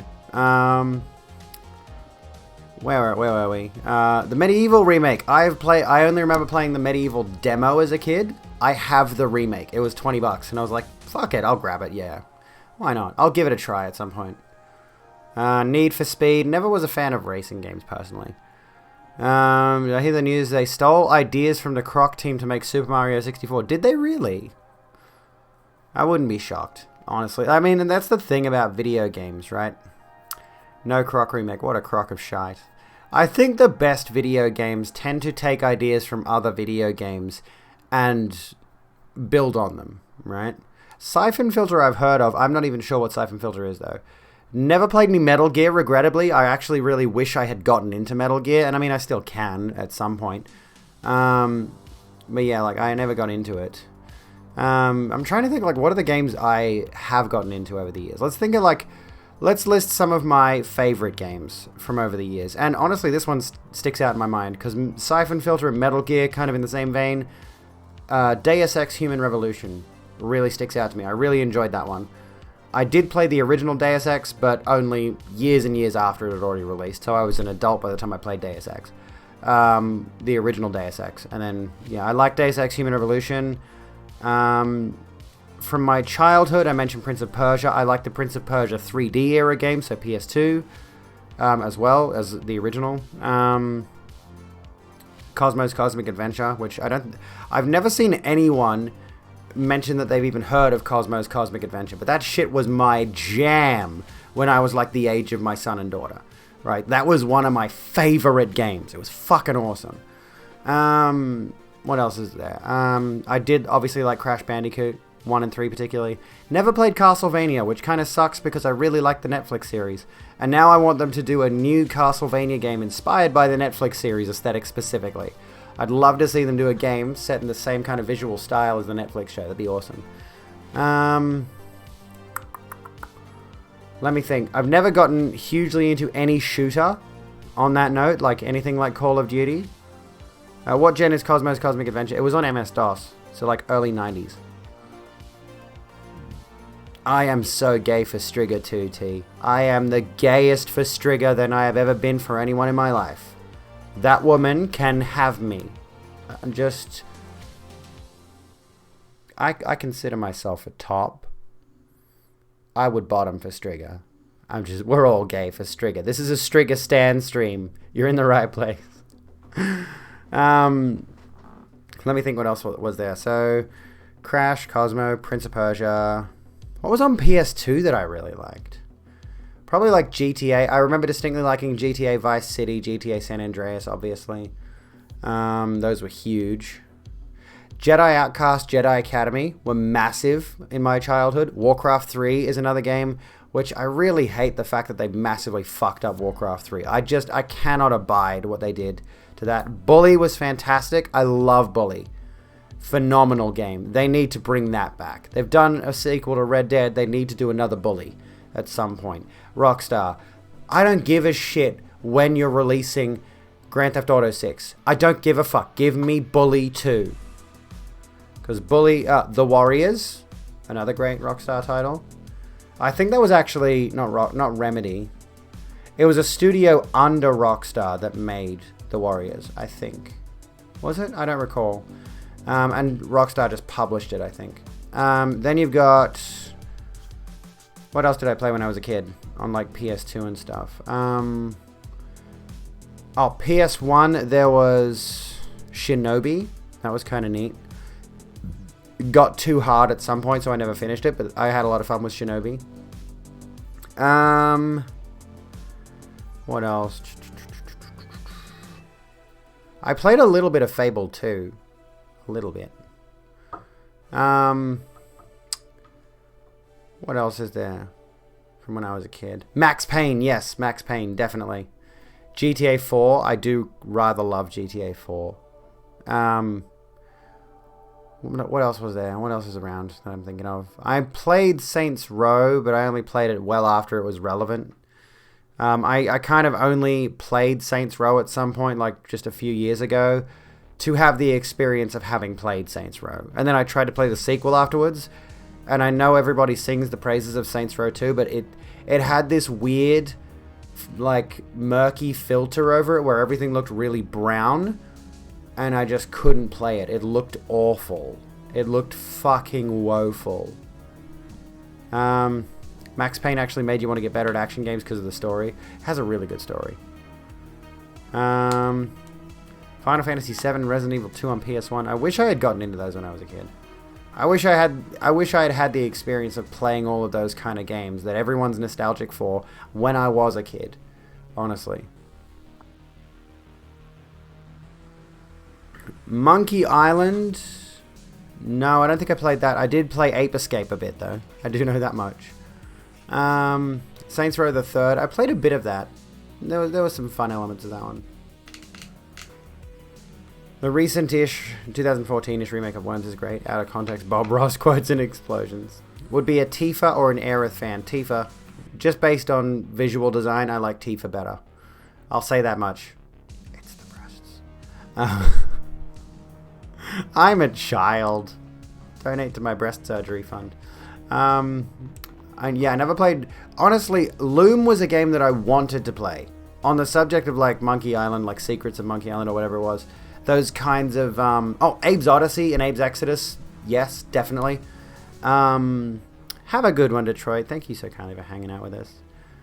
What was I going to say? Like, in the vein of those kind of adventure games where you go around, you use an item on a piece of the environment and all that. Like, looking back now, they look really appealing, and I want to try those games more. I'd like to actually play Loom at some point on stream, because I have it on GOG, I think, or on Steam or something. But I tried to play Loom when I was a kid, and I didn't understand it. I couldn't grasp it. I've heard a lot of people speak high praise of Myst. My kids have been playing this game that's in the same vein, that same kind of adventure game called... I forget what it's called. It's two characters. One's this girl who's on a planet, and this other guy... There's two characters, and one's a guy on a spaceship. And it was made by the guy who made Brutal Legend.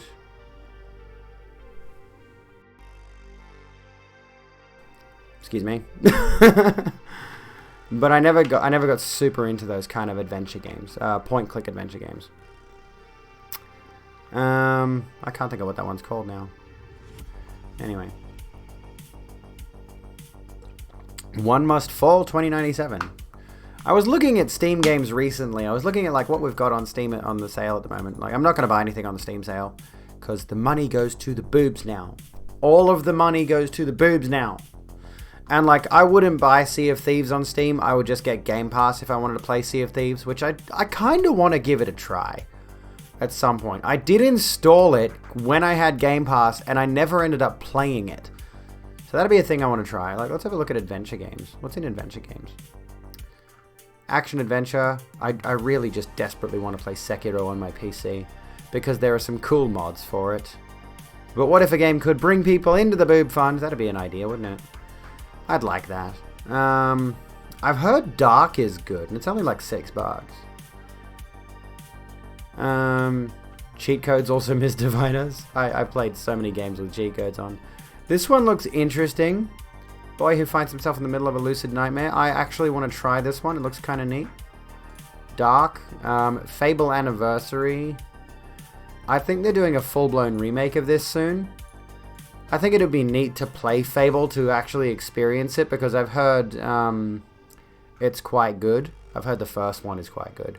Heard the second one's kind of iffy, and I've heard so much bad about the third one. Don't buy any more games for a while and download PCSX2 and use it. Okay, I'll do that. What else is there? Avengers is an entire fuck no from me. Look at that. That's marked down to $31.77 from $52.95. Like, it's already not priced very highly because they know the quality of this game is garbage. Aloy. Oh, yes. Aloy is Baloy. Holy heck, yes. I can't wait for more of her. Dragon Age is interesting because I really love Dragon Age Origins like nothing else. There's a certain something about it that really appeals to me, yet I've never finished that one. Dragon Age 2 is an edgelord mess, and I've played the hell out of it. I've played that to completion, including all the DLC. But Dragon Age Origins, I love it, but I've never finished it for some reason. But I really like it, and I've never played Inquisition. But I really do want to go back and finish Dragon Age at some point. I've already got it on here, so there's no point buying it. Welcome to the Rogue Room, one feisty old grandma. How you doing? Marvel's Descenders down the bad game ball. Ooh, Cyberpunk 2077 is still not worth $60.26. Jedi Fallen Order, though, is definitely worth $20. Holy crap, that's worth $50. Get yourself a copy of Jedi Fallen Order. I will freely plug it right now. It's so good. Did you ever want to play Sekiro but with a lightsaber? There you go. That's what that is. Except it's a lot easier. How the fuck is Skyrim still $23? That game came out 10 years ago, as of November. Dragon Age 2 being an edgelord mess is now your favorite thing. You want to know why it's an edgelord mess? I'll show you. And like, I played Dragon Age 2 as an edgy teenager, so this is why. Let me show you something. The Destiny trailer, alright? Let's watch this. I watched this so much when I was a kid, when I was waiting for the game. Just watch the trailer and see if you can deduce for yourself.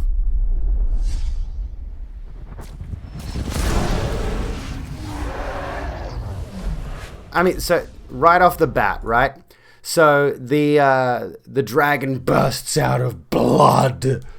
And in the first game, they did make kind of a big deal about the fact that this is a dark and traumatizing fantasy setting where when you kill enemies in combat, your character ends up splattered in blood, and they're in conversation dialogue sections, and you're standing there covered in the blood of your enemies.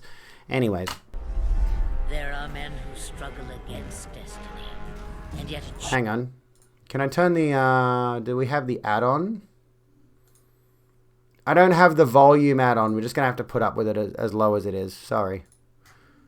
Leave only an early grave.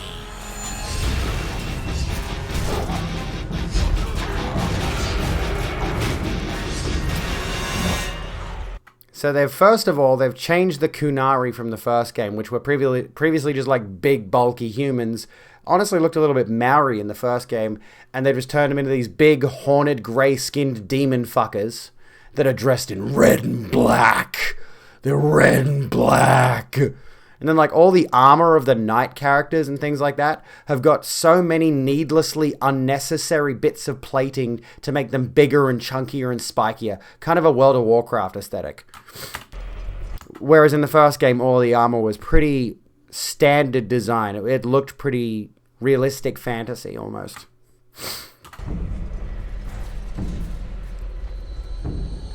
Look at how many people he's killed on those stairs.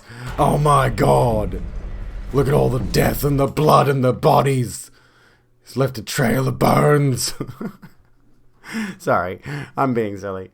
If you want edgy, just play Diablo 4. EA and BioWare may be a mess, but I've heard Mass Effect Legendary Collection is pretty amazing. I mean, they're already pretty good games to begin with. And yeah, the DMC reboot, right? The DMC reboot. Oh my god. I played the trailer of that and I'm just, I cannot. I don't want to fucking bother with that shit.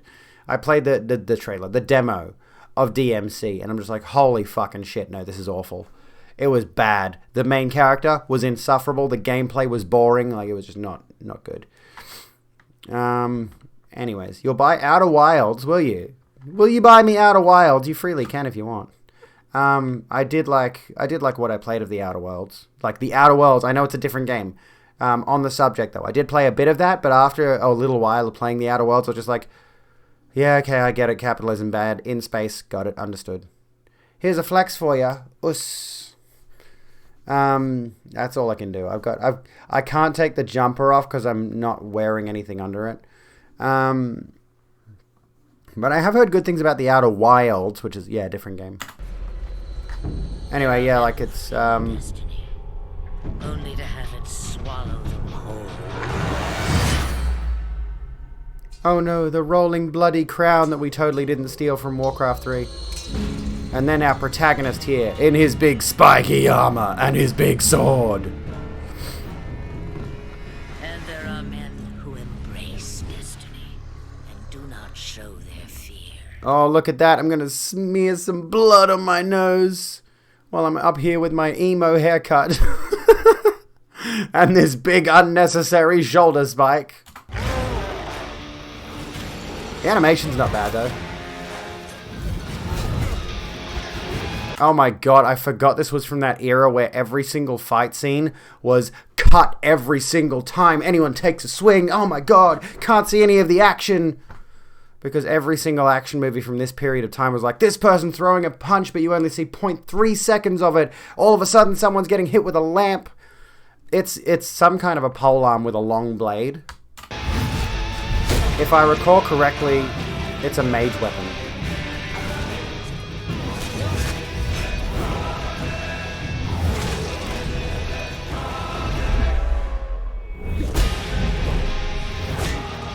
And like, notice the operatic, or like the opera singing and this sort of orchestral score overlaid with this mid 2000s nu metal thing, whatever they do with the guitars. It's a battle mage staff, yeah. So as you can see, he's a battle mage.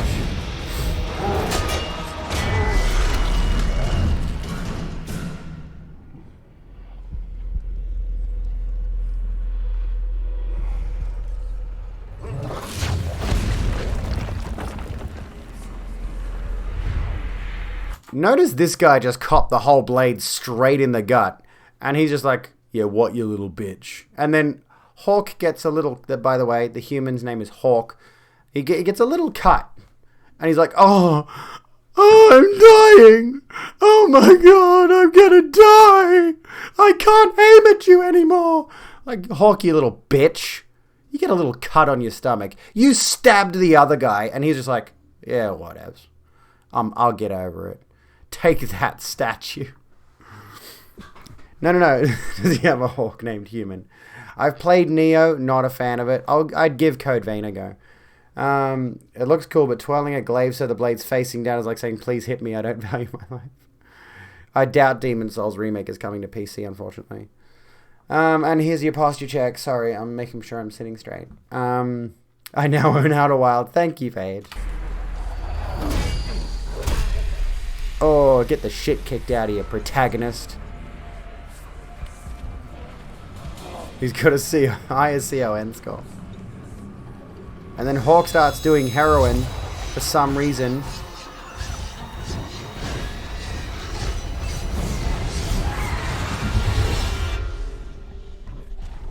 I honestly can't recall why he does this.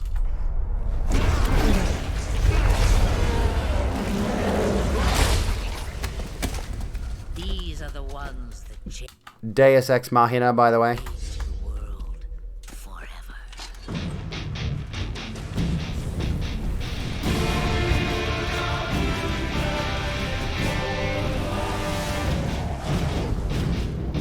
He could have started with that, right? Like, why were you fighting honorably? What does it say? The rise to power begins. So yeah, honestly, it's kind of amusing because it's the entire story of Dragon Age 2 is like, you are the victim, like you and your family are refugees in the wake of the Darkspawn from the first game marching over Thedas or whatever it was.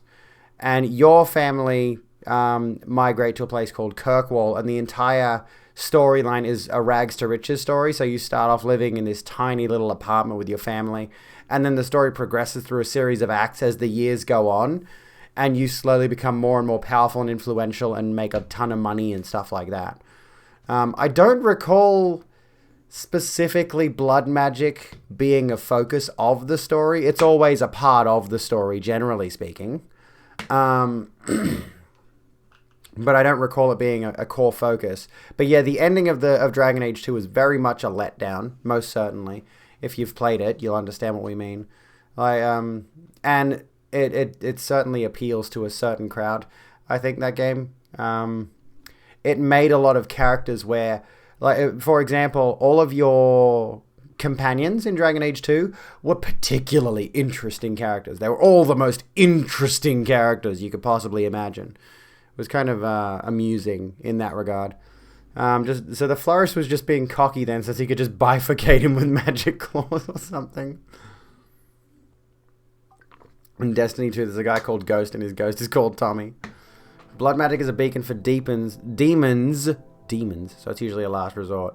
Does feature heavily in the story, especially later on. Yeah, I don't think, particularly with Hawk, though, is what I mean. Like, I don't think the main character is notable for using blood magic, but you can.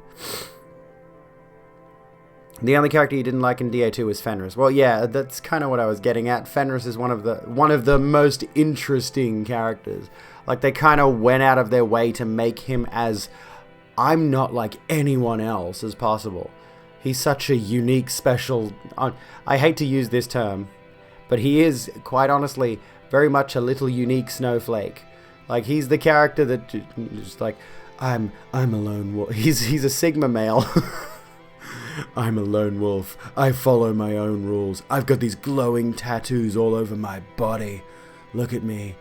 He's just that character. He's so insufferable. I can't stand him. Oh, goodness. And Varric is a Ligma male. Yeah, like, quite honestly, if you've played Dragon Age 2, you could make the connection that Fenris is one of those Sigma male types. He's Geralt with less self-awareness. Yes, exactly. Oh, goodness. Yeah, Fenris has a serious case of protagonist syndrome. Anders is the beta male, Justice is the alpha. Have I seen the... Oh my goodness, I've seen bits of the Final Fantasy Origin trailer. Let's watch it. I want to see it.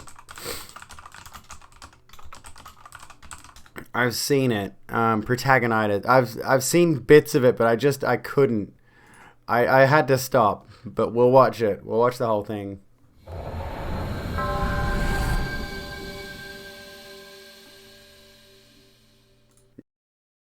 Oops, I turned my mic off. I don't think there's much wrong with Geralt, in the sense that there are probably some problematic themes there. But like what I know of Geralt is The Witcher 3 and bits of The Witcher 2, right? I haven't played beyond any of those things. I haven't played The Witcher 1. I haven't finished The Witcher 2. I've finished most of The Witcher 3. That's my main interaction with Geralt and the Netflix show. I haven't read the books. He seems like a pretty well thought out, well written character overall. Whereas there are certain characters like Geralt is definitely a broody kind of character, but he still has some personality. Whereas there are other characters that are the same kind of lone wolf archetype that he is, you know, but they're written to just brood all the time, and they're insufferable for it. Avocado Crunch, welcome to the Rogue Room. The Netflix show is a reinterpretation of the books, yeah. I think my sister said she read the first book that the first season of the Netflix show is based on, because it's a series of short stories, the first book. And she said it's pretty much the same, minus a few things. Like, I think there's a few short stories that are cut out, and then, they condense a bit of it, and certain scenes are left out and things like that. But that's just what she's told me, I don't know. Isn't The Witcher 1 a giant amnesia story? I believe so, yeah. So, like, The Witcher games take place after the books end, right? The story continues. You have the entire Witcher trilogy on Steam, you just haven't bothered to play any of them because you want to start from the beginning and work your way through. That's understandable, yeah. It's worth noting, like, what I played of The Witcher 2 and The Witcher 1, they do this thing, like, what I played of The Witcher 2 and The Witcher 3, sorry. The Witcher 3 especially does this thing where it's like, here's the major plot points of the first game, and we're going to ask you what decisions you made. Like, you get the choice to either import your save from a previous game, let the game decide what decisions you made in the previous game, or you get asked a little questionnaire, which will inform, like, certain things happening in the story. So they'll ask you about, like, say, 5 or 10 questions or something about the events of the previous game. So you kind of get a little bit of a catch-up. But then the story of Witcher 3 itself stands alone. You don't need... It's like if you watch any show, movie, or whatever, the character has had a life to that point. So it's not as though it's one long, overarching plot across the 3 games. It's Witcher 1 is this story, Witcher 2 is this story, Witcher 3 is this story, you know? And there's just little details that carry over between them. It's not like Geralt starts his adventure in The Witcher 1 and finishes it in The Witcher 3 kind of thing. And there's one consistent story throughout, and it goes to be continued at the end of the first game. So you'd be fine if you played them. I mean, if you played them out of order, you'd probably be annoyed. But, you know, I'm just saying, like, generally speaking, if you just want to skip to The Witcher 3, you'd probably be fine to do so. Let's look. This is the Final Fantasy Origin trailer. So we'll watch all the Edgelord game trailers, shall we? We'll watch DMC's trailer after this. I'm here to kill chaos. That's my mission.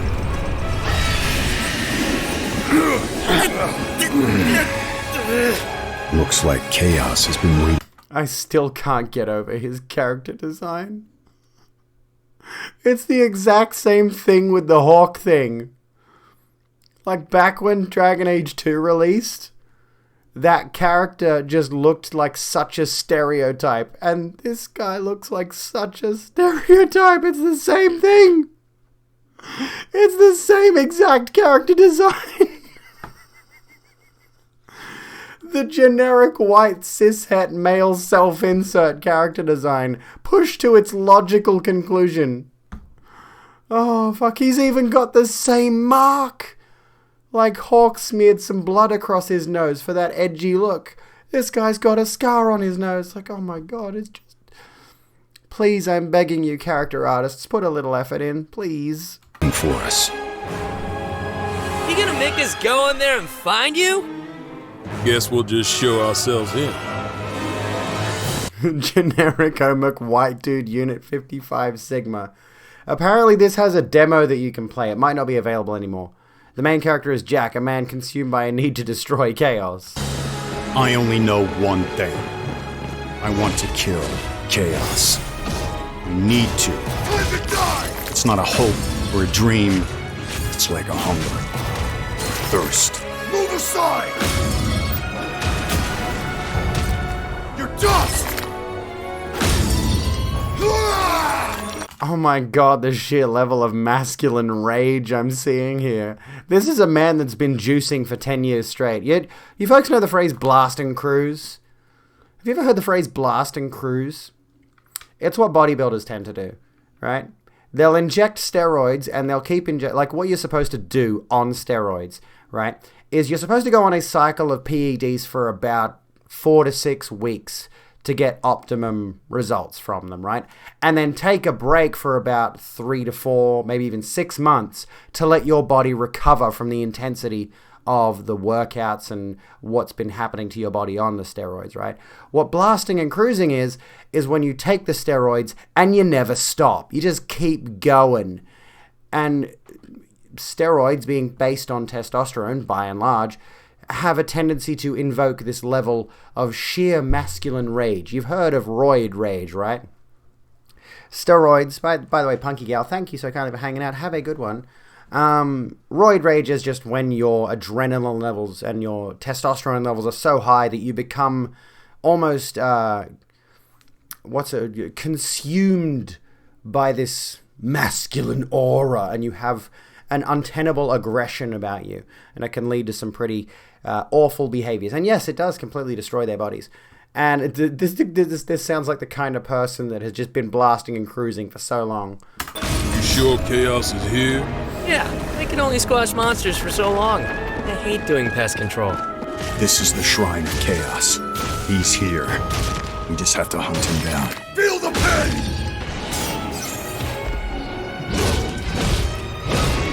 The darkness is so think I can taste it.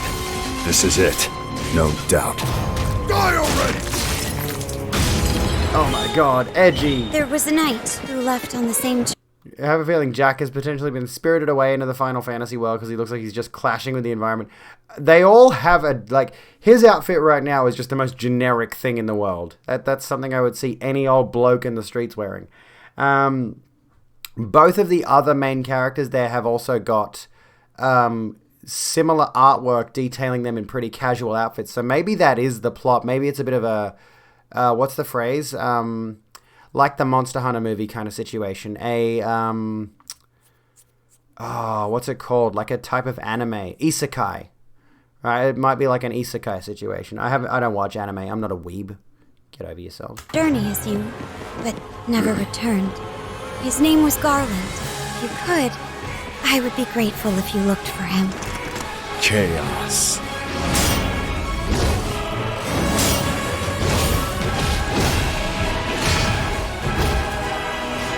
I'll crush you! Know when you're beaten! And who are you? We're here to kill Chaos. The prophecy's very own Warriors of Light. Real. He always wore such splendid armor, with a helmet that was terrifying to behold. It's Garland! No. I become Chaos.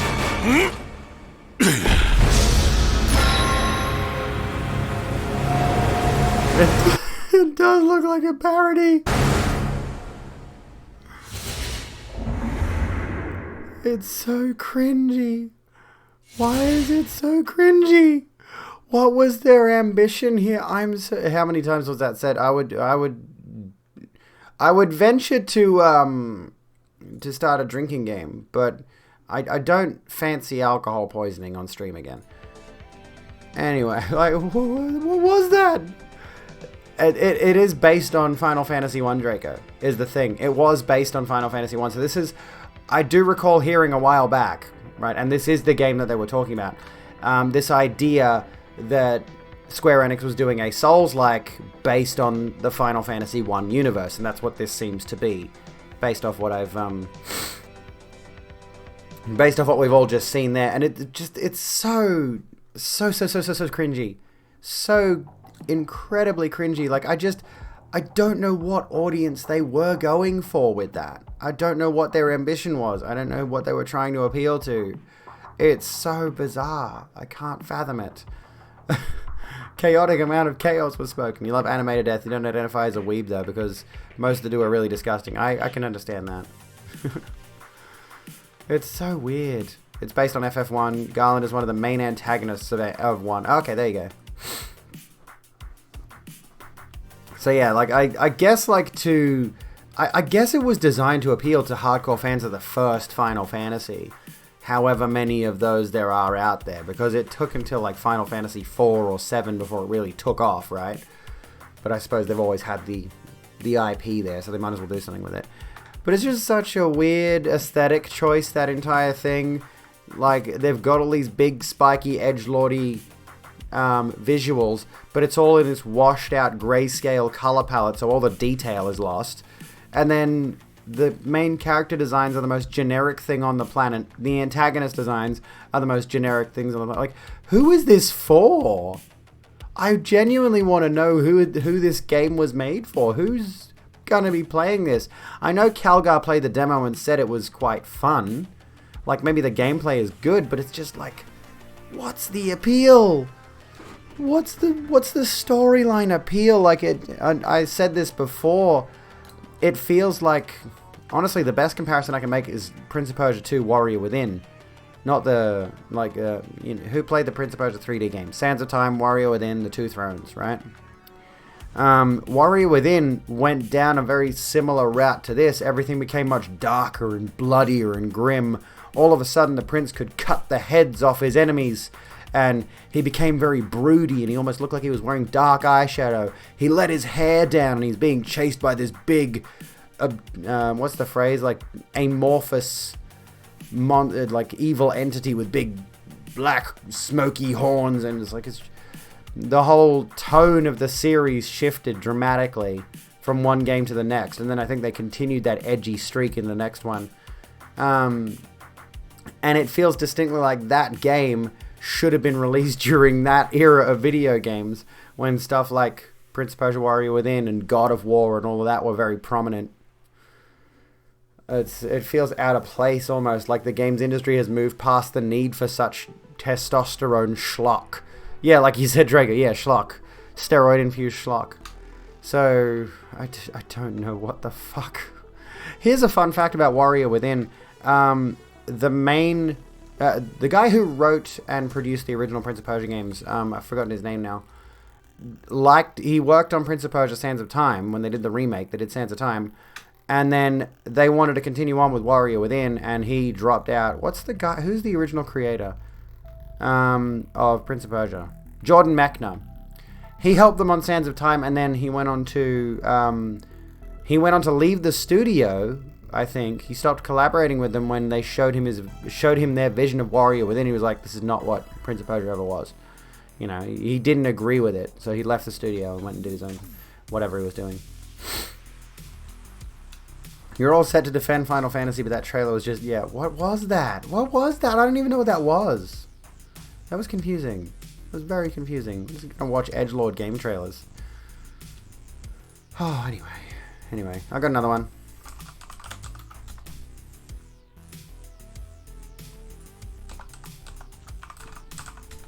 DMC trailer. Official debut trailer. Here we go. More of the same. DMC, Devil May Cry, cinematic trailer. I think this is the one. 10 years ago. 8 years ago. You know what else is like one of my favorite edgelord games? Prototype. You may make a humble request for someone to raid. I was hoping maybe tonight we could raid Jordan Rasco if they're live. If she's live. I'm not finished yet. I got another 2 hours of stream left. Like, I was going to take a quick break very shortly. Or Noom. Noom's live. But we can raid someone new if he's want. Honestly, it'd be really cool to raid Barjo at some point, but I want to make sure he's playing something that I'd feel comfortable raiding. Anyways, but yeah, we're not done yet. We got another 2 hours of stream left. Prototype is edgy, but at least it's fun to play. Yeah, it is. Painting Warhammer figures, circus stuff, and lefty politics. Sounds fun. Yeah, I really liked Prototype too. I remember distinctly in that era of video games. I'm having fun reminiscing and just talking about gaming for a bit, by the way. We can do some politics soon. We'll do the Bill Cosby thing, I promise. Which is not really political per se, but like everything is. I'm really having fun just like chilling out, talking about video games though. Like, I distinctly remember when Prototype was releasing, there was also Infamous coming out around the same time. They were like releasing within a month or maybe even a week of each other. So there was this huge online bitch fight about which would be the better superhero game. Prototype was being released on both PlayStation and Xbox, but Infamous has always been a PlayStation exclusive. And in my personal opinion, Infamous was the better technical game. However, Prototype is just such stupid fun. Like, if you ever get the chance to play Prototype, do it. You'll have a ton of fun with it. But yeah, Infamous was definitely, because I think because it was an exclusive, and Sony's always done really good exclusive games. Infamous in particular won that battle for me personally. But they both definitely featured a grim, gruff-voiced, straight white male protagonist in an edgelordy kind of setting. And Infamous was the one where you get the option to be either angelically heavenly good and save the world, or literally kicking babies in the street evil. Right? That was like, it's a very good game, but the morality system leaves a lot to be desired. It's very black and white. Whereas Prototype, I don't think, had any kind of morality system. But yeah, mechanically, I loved Infamous a whole lot more than Prototype. And I played the sequel, and I really loved that too. But yeah, it's a perfect example of how exclusivity can be both a blessing and a curse. And honestly, that rings true of so many Sony exclusives. Again, we could talk about God of War, very technically good games, like the classic ones, and the most recent one as well, very technically good. And then Bloodborne. Obviously, there's so many people still today clamoring for a Bloodborne PC release or a multi-system release, which is never going to happen. But I keep my fingers crossed for a PC release because I want to play Bloodborne on PC at 60 FPS. Then you've got stuff like Horizon Zero Dawn, which has come to PC. Ghost of Tsushima has come... not coming to PC. What else is there? Death Stranding, which has come to PC. I don't know if that's going to other systems as well. What else is there? Like, Sony has... Spider-Man. Sony's often been Demon Souls. I'll stop thinking of exclusives on Sony that are really good in a moment. Like, Sony has always been a good example of how exclusivity can work, but of course the problem is then people on other systems don't get to play it. So in the PS3 era, when Demon Souls had just come out, I was hearing rumors of this really hard game, and I really wanted to play Demon Souls, but it was a PS3 exclusive, and at the time I only had an Xbox 360. So imagine my relief when the technical sequel to the game Dark Souls released on Xbox 360. I'm like, yes, I can finally play something that's like this, and I have always loved Dark Souls since. Dark Souls has been my shit since it released. I have loved that game to death, to the ends of the earth and back. I will never not love Dark Souls. But I do desperately want to get a PS5 at some point in my life to be able to play the Demon Souls remaster, because I've heard it's really, really good. And I've got to go visit Calgar at some point and play his copy of it. Oh, I think Calgar and I are going to do another cocktail stream. We might do it at his place on his stream at some point. I'm going to message him and we'll try to organize that, because I want to do another cocktail party. Once lockdown is over, we'll organize to get together and we'll do a cocktail party, and we'll do it at his place. So that should be fun. I'm just inviting myself over to his place so I can play Demon Souls. Anyway.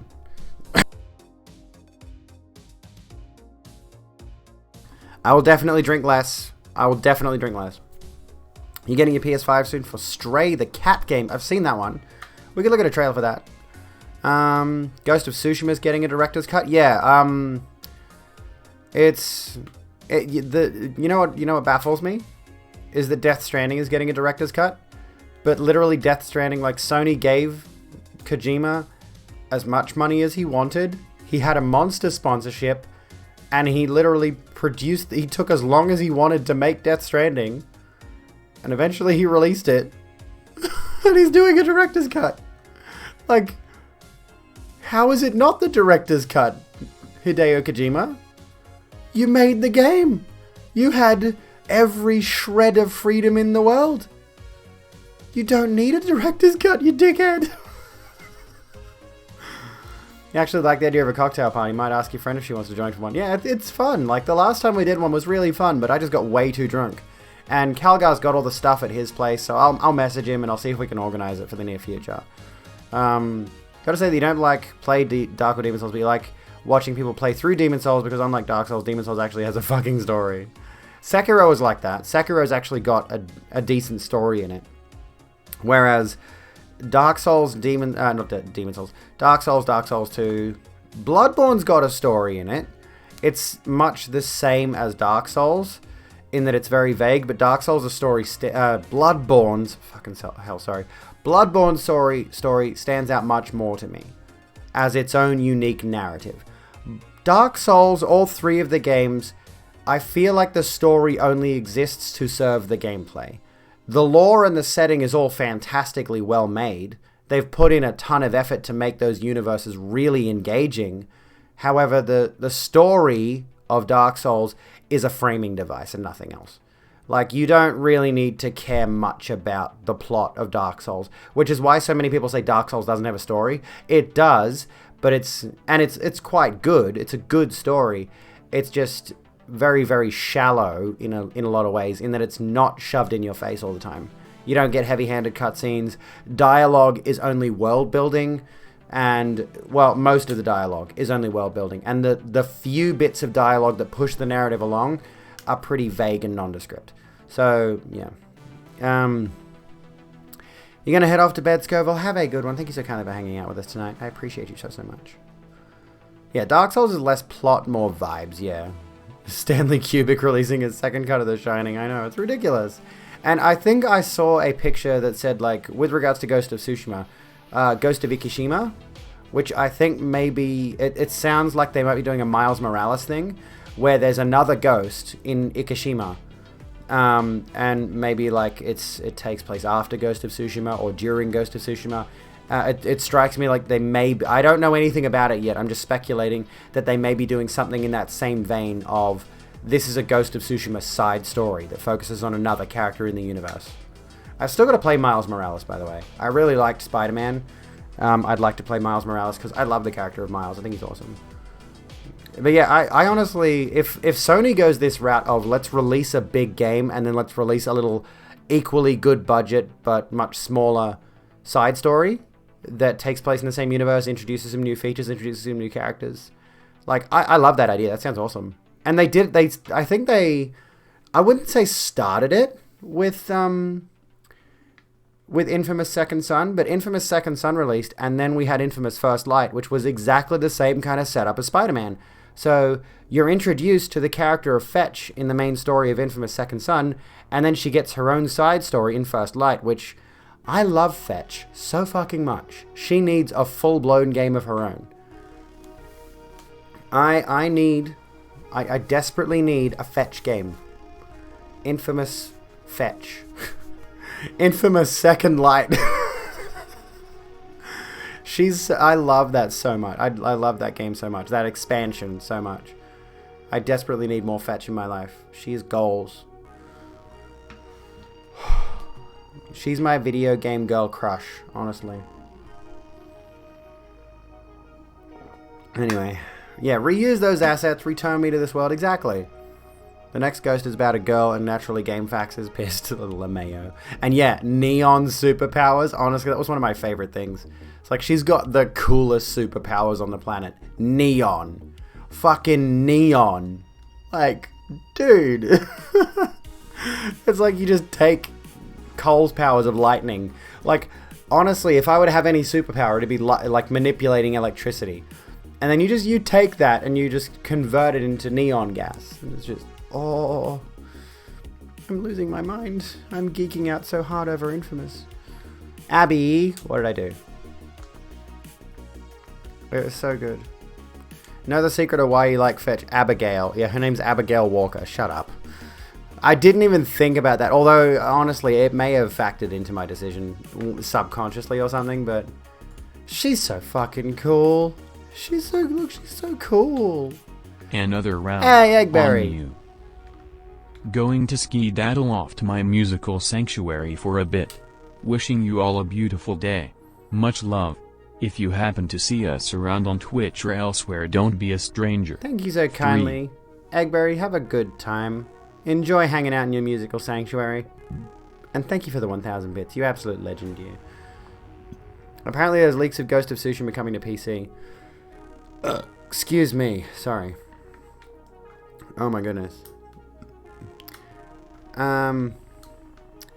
Yeah, leaks need to be treated like, yeah, a grain of salt kind of thing. But at the same time, like, yeah, I can see it happening. I could see it happening. They've been heading in that route a lot recently, and that's why a lot of heading in that direction a lot recently. And a lot of people suspect that this is the reason there's so much speculation that there's going to be a Bloodborne PC port, because there's been speculation for years already, and now all of a sudden Sony's going, oh, we're going to put all our exclusives on Steam. And it's like, why would they suddenly start doing that? And Bloodborne is one of the most notorious PS4 exclusives, right? I think it was one of the first big PS4 exclusives. But anyway, like, I am keeping my fingers crossed, but we've had no luck yet. There's no confirmation, and people who've got insider knowledge like Lance McDonald have said, no, Sony's not doing it. So, or they've said either no, Sony's not doing it, or they've heard nothing. There's just it's complete radio silence on whether there's going to be a Bloodborne port. So anytime you hear someone speculating on it, and I made a joke about playing Bloodborne on PC at 4K and 60 FPS once, and Lance McDonald stopped into my stream, and I was just like, oh, no, I was making a joke, because it was in the discourse again. Game sequels have historically turned out better than sequels in other mediums. You speculate because when you understand what the fun of your game is, you can easily copy-paste all those little variables and constants and begin refinement straight away. Granted, this takes foresight and planning, but that's not beyond humans. Yeah, true. True. What's your favorite game sequel, folks? While we watch the official debut trailer of DMC Devil May Cry. Let's give this a look, because we're continuing to watch. Which one should we watch? We've got the DMC trailer from E3. We've got the DMC Devil May Cry official debut trailer. Cinematic trailer. Hello. How you doing, Ben? Game sequel. It's a loaded question, isn't it? I feel like a lot of people would say Halo 2. Anyway, I want to see this. We're watching Edgelord game trailers. Let's continue. Let's continue, mate. I need to get some more water. Heaven and hell suppose two distinct species of men, the good and the bad, but the greatest part of mankind float betwixt vice and virtue. Okie dokie, starting off with a vague philosophical quote.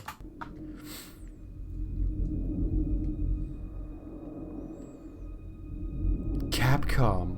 Yeah, I don't much like your name, Ben. Why is it rehabilitation program. So we already start out. Hang on, let me just go back a second. Young offenders rehabilitation program. So we already know he's a bad boy. They're giving us a little backstory on this new Dante. He's in a rehab program. Ooh, he's bad. Subject 64432B. Psychoevaluation treatment. Day 13. Resume. What is your name?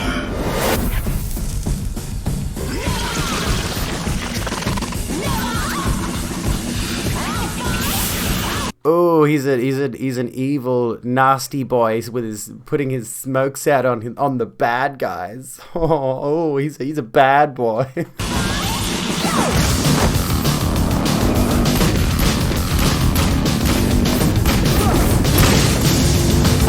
The thing that annoys me about this, right? The thing that irritates me about this, like 2010, right? 2010.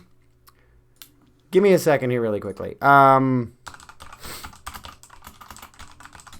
Devil May Cry 4 released in 2008. And 2 years later, they're doing a reboot of the franchise. And it's like, what? They just released a game that was featuring the original cast. Like, why did they need to reboot it? I will ask you again. Get banned. Get man banned. I wonder, like, if they actually know nowadays that we do the man ban thing and they come in specifically to bait out the man ban. Get over yourselves. I'm sorry that nobody likes you, by the way. But here in this community, we're actually quite nice and respectful to one another, and we treat each other with human decency. I'm sorry nobody ever taught you that, but we're good people.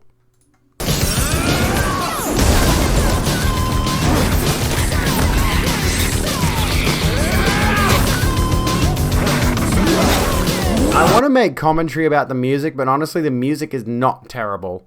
Like, I was expecting something a little bit more nu metal, but this has got a bit of a punky vibe to it, and I don't hate it, but I wouldn't listen to it on the regular. It's not, the music's not awful. What is? And the whole psychological torture thing is kind of like, ugh. Your name.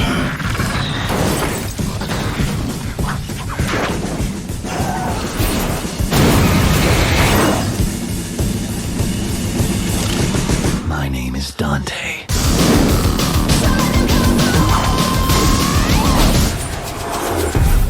Oh, God.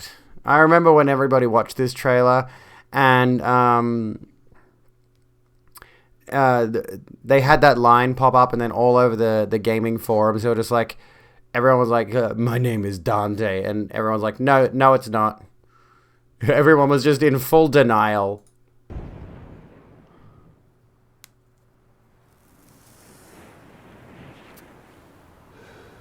He's a smoker. Guys, he's a smoker. He smokes the cigarettes. Please explain. Oh, yeah, please explain, whatever, I guess.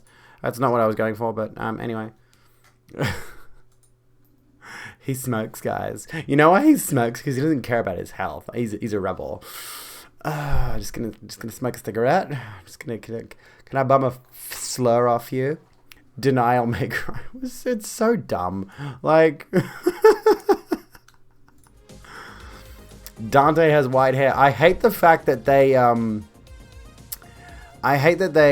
made a jab at the white-haired Dante by having a scene in the game where he gets a mop head, lands on his head, and it looks like he has Dante's hair for a second, and then he brushes it away and goes, never in a million years. Like, he looks at himself in a mirror, and it's just like such an insult because, listen, Emo Dante from DMC, your game sucks compared to all of the other ones.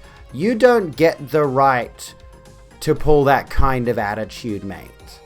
Like, they didn't earn that moment at all, is the thing. But anyway, that aside, the Devil May Cry series has always been edgelordy, but that particular one was just an unnecessary reboot. Like all the unnecessary Spider-Man reboots over the years. Anyway, I don't know why they did it. I'm glad they ditched it. And he actually looks good with the white hair. Yeah, like the white hair is iconic, so why would you get rid of it? They just stripped away everything that made Dante unique. The black, like the red trench coat, the white hair, his guns looked generic, his weapons looked uninteresting. Like, why did they get rid of everything that made Dante who he is? Why did they get rid of the iconography of the character in favor of whatever generic emo bullshit that was? Also, he's not human. I mean, yeah, that's not the point, though. From what I understand, the whole point was to say, old is lame, new is cool. Also remember them doing a presentation after the game bombed saying, Dante is Indiana Jones, not gay Batman and Robin. Oh my god! You're fucking kidding me!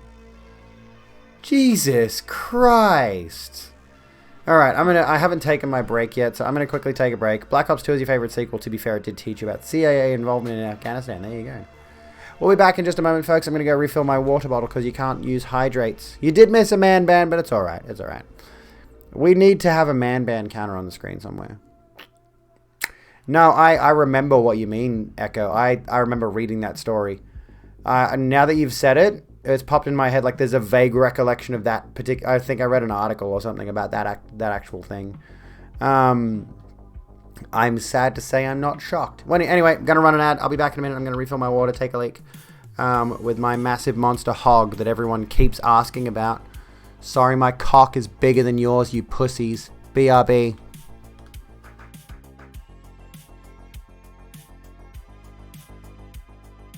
Oh no, I just hit an ad break. Hello, hang on. I'll wait a moment. Hello. Hello, Ranting Trans and friends. Hello, Raiders. I'll say hello, and then I'll go take my quick break. How you doing? How was your stream? Tell us all about it. What were you getting up to? Welcome to the Rogue Room, friends. My name's Abigail Beck. I don't know what I do here. Tonight, we have decided, in my infinite wisdom, that we're going to react to old, edgy game trailers. Apparently. Here's our raid colors. Pixar, it's not that big. We're not putting pics up. Yes, hello, Jasmine and Raiders. I know you. You're from the Twitters. I know you from the Twitters. So how's folks doing? I hope I haven't just hit you all with an ad break. I'm so sorry if I have. I feel like an asshole now.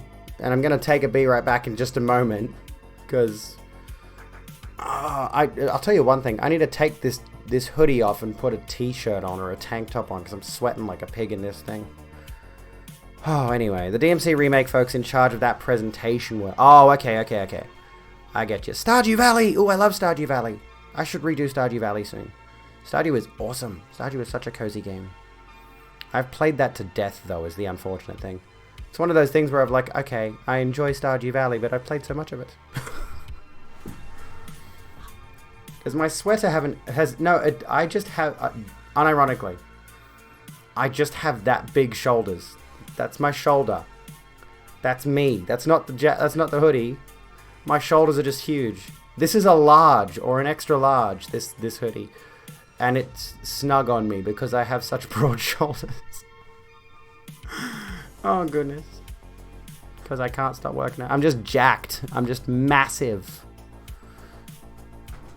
I'm that lifting Tran that they always make fun of in the sitcoms. Oh, hang on, we're not in. Is chat in? Hang on a second. Can someone please check? I don't know. I need to check. Hang on. Follower only chat is not on. Good. Oh, that would make sense. Yeah, because we've had some trolls in tonight, haven't we? Anyway, Raiders, friends, friendos. I need to take a quick be right back to refill my water bottle, take a leak, and then refill my water bottle, take a leak, and I don't know. I'm sure there's more in that whole little to-do list. But I'll leave you with the BRB screen for a moment while I go do that. While I'm away, feel free to suggest to me some more game trailers, some more edgy game trailers, and whatever other old video games you're interested in watching us react to. This has been fun. This is like a nice little departure from our usual "the world is ending and society hates us" kind of discourse. You know? Anyway, it's nice to just unwind and talk about distractions. I've already given you the ads. Can you pose one that isn't edgy? Absolutely. I'll be right back. Don't go away, folks. I love your faces. I'll be back very shortly.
Hello, friends. I have returned. Give me a second while I fix this up.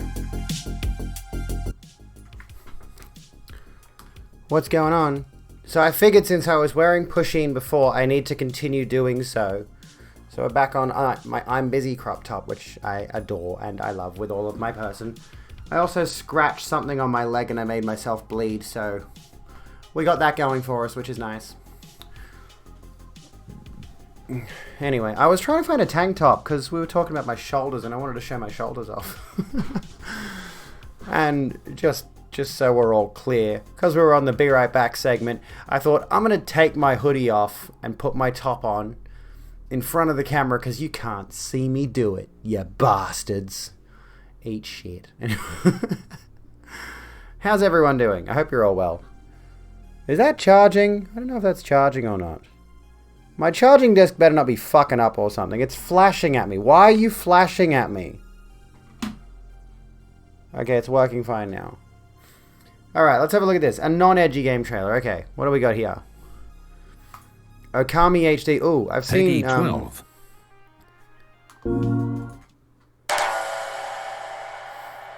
We'll watch this one. I have seen Death Racer Chevy playing this, and it looks really nice.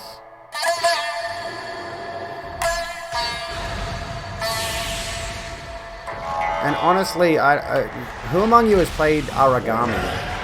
That's a good game that has a very similar artistic style to this in some ways, I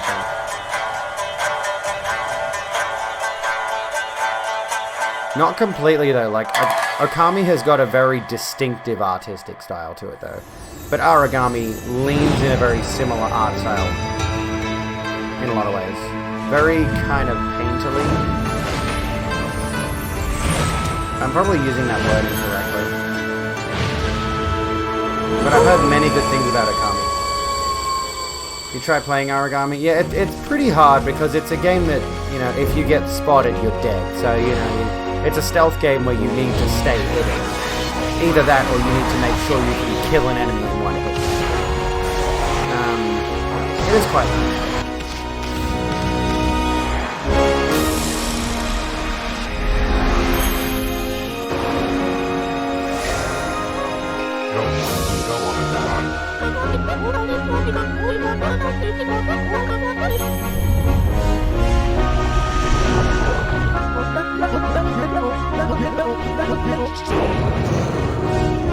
By the way, I love that, like, these older games. Well, I suppose I don't need to pause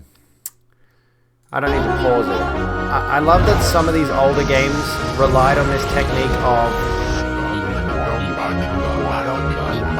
I think there's quite a few games where they gave from this era and earlier when, like, voice acting wasn't a huge thing. Like, there was definitely a period where games didn't have voices at all, it was just text. But there was also like and I think this is carried over to the modern day in some games because it's a quirky thing now. But there were some games that, like, to avoid localization, they would just, I mean, they'd try to localize the text, but they just have some gibberish similarities, right? So the characters were talking to each other in just a language that doesn't exist. And it's just like blah blah blah, like the set, like the set. That guy with the green glowy sword, is it Artorias before he lost his arm? I still don't know the full story of Artorias. I just pretend that I know what he's about. His sword is called Pillow Talk.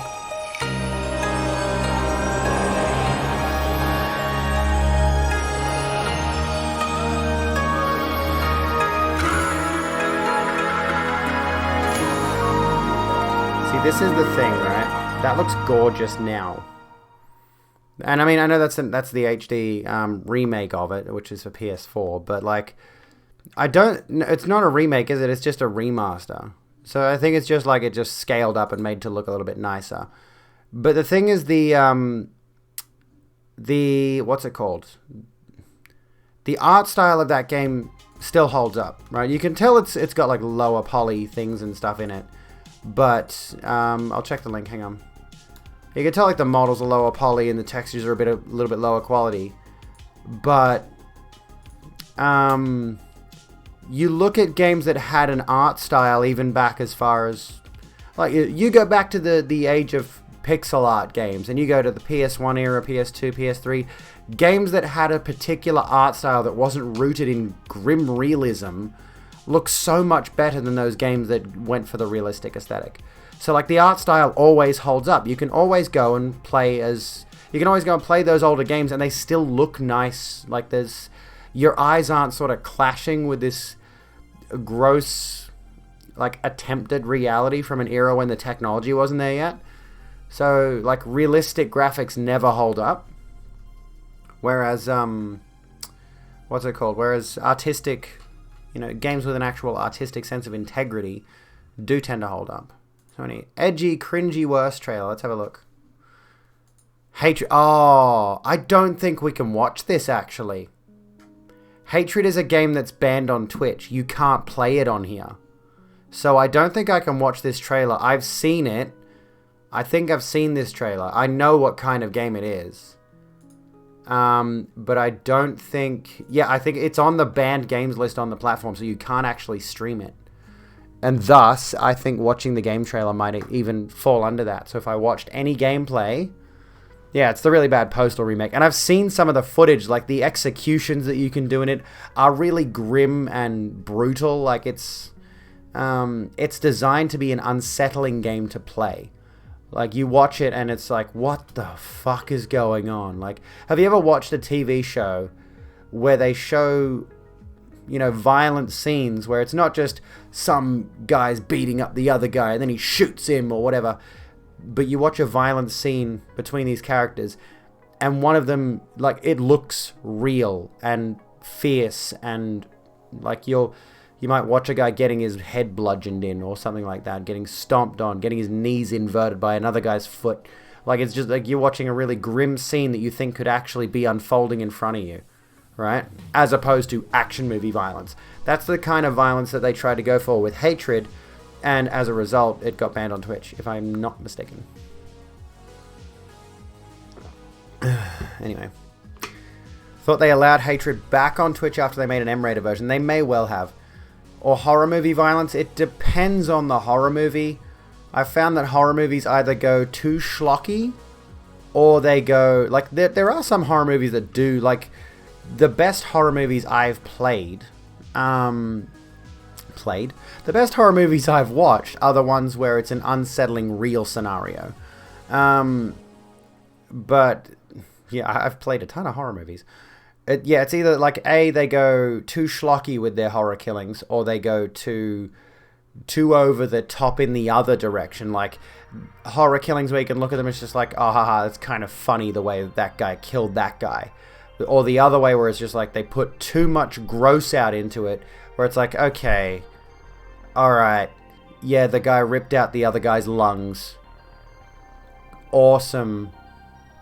It gets too far. But when you have that middle ground where it's particularly realistically brutal, that's where the effective horror happens, because you can imagine it happening in real life. Have a question. You need another word for stylish person. Do I have an idea? There are good words for that.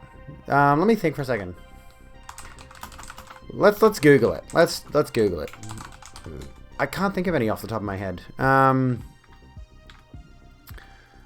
You could say someone... This is the thing. I looked up stylish person, but I'm getting adjectives for... I'm getting synonyms for stylish. You could say someone's in vogue. There are words for exactly that, but I can't think of... Stylish person synonyms? This might be power thesaurus. No, that's nothing.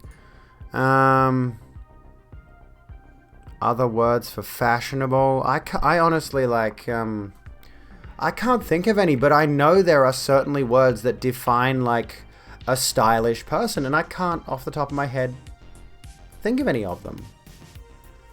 There are, like, you could use something like fashionista, of course, but that's particularly pertaining to fashion, and style is not necessarily fashion. Style also factors in things like taste and overall aesthetics. Like, it's not... Debonair, perhaps. But that still doesn't define a person. Like, yeah, debonair meaning. Like, we want to talk about, say, We want a single word for a person who is stylish, right? I'm trying to think like they're fashionista. That works. Well, there you go. But I'm trying to think of like those single words that define a type of a person, not like a factor of them. Like somebody can be debonair, courteous, gracious, and having a sophisticated charm, according to Google. However,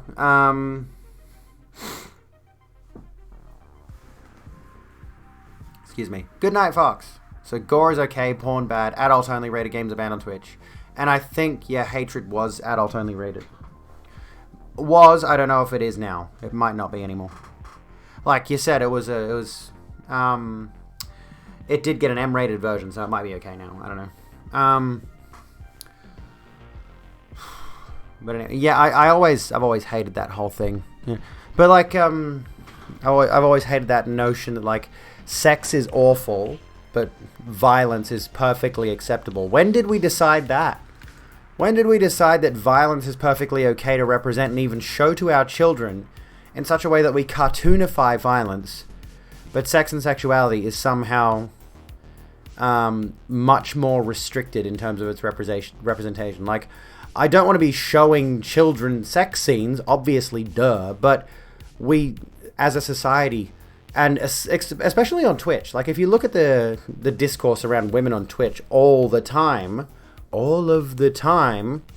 we're demonizing women for even having a hint of attractiveness about them. They're constantly just vilified on this platform. It's ridiculous. And elsewhere. Not adult only, so no. Does Leisure Suit Larry fall under banned content? I think you can stream Leisure Suit Larry. I think there's a few later Leisure Suit Larry games, or at least one of them that I can think of, that actually does have sex scenes. Which that one might be banned. I don't know. Because, like, it's the objective of the game. Like, if you get the sex scene, you've won that storyline kind of thing. So it's a reward.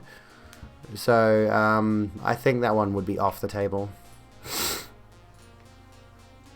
Anyways. There's a whole thing there. I keep forgetting to put my sword up. I keep leaving my sword off the... Like, I'm the sword lesbian of Twitch and I keep forgetting to put my sword up. It's the meds. They don't let me put my sword up anymore. I'm sorry. Old school Leisure Suit Larry has great humor. I've never played any of them. As far as I know, they are the same kind of thing as like Monkey Island and all that, right? They're the same kind of vibe, if I'm not mistaken. A lot of blue comedy. What's blue comedy? Found this game on sale and played some of it, haven't gotten back into it. Peggy The Sinking 18. City. I've heard about this one. I think Calgar was playing this one. And it looks okay. It looks alright. It looks interesting. It looks like one of those clunky games where that's kind of the... It looks like one of those clunky games where that's part of the charm of it. I assume you know about Heroes Don't Do That. Batman apparently... Yeah, Batman can't give Catwoman oral sex, but we can see him killing people for no real reason. Except Batman doesn't kill people. And we can see characters getting sexually assaulted in DC movies. I know, it's ridiculous. Peggy 18.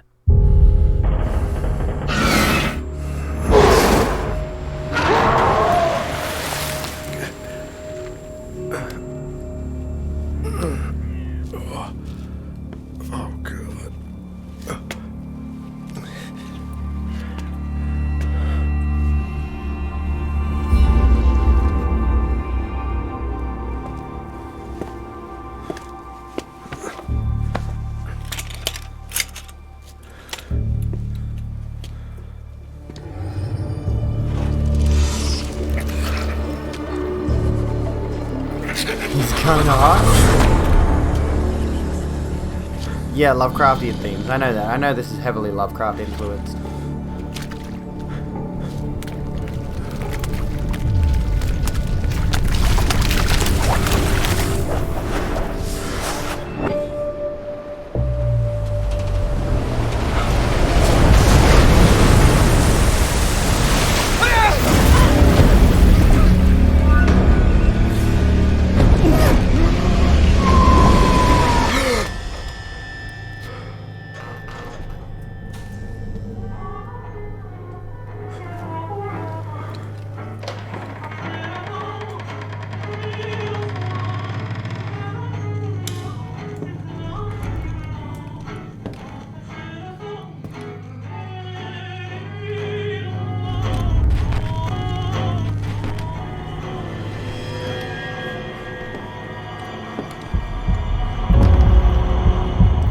god.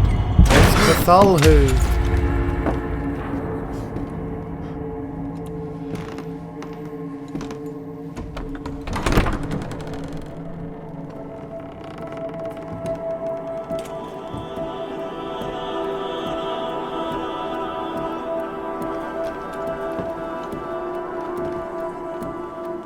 The Elder Sign, thank fuck.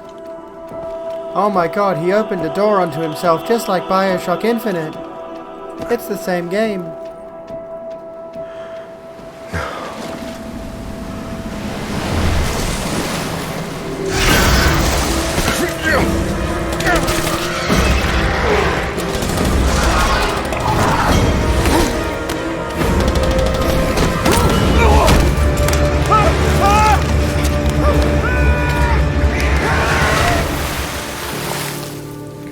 Oh, I see. Oh, God.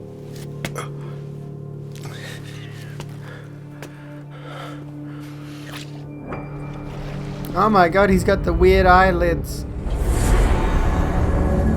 But yeah, favorite type of game trailers, the CGI trailers that tell the story much cooler than the initial game ever will. I've never been particularly inspired to try it though, like it looks neat and interesting enough on its own merits, but I'm kind of like indifferent to it otherwise. I don't have any particular interest in giving it a look. Maybe one of these days, but I wouldn't buy it, you know, that kind of thing. So, I got a gift on Steam. Oh, it's not there. There we go. It's not working. An error was encountered processing your request. I'm going to have to log out and log back into Steam. You only got it because it was on sale. Like, I think Calgar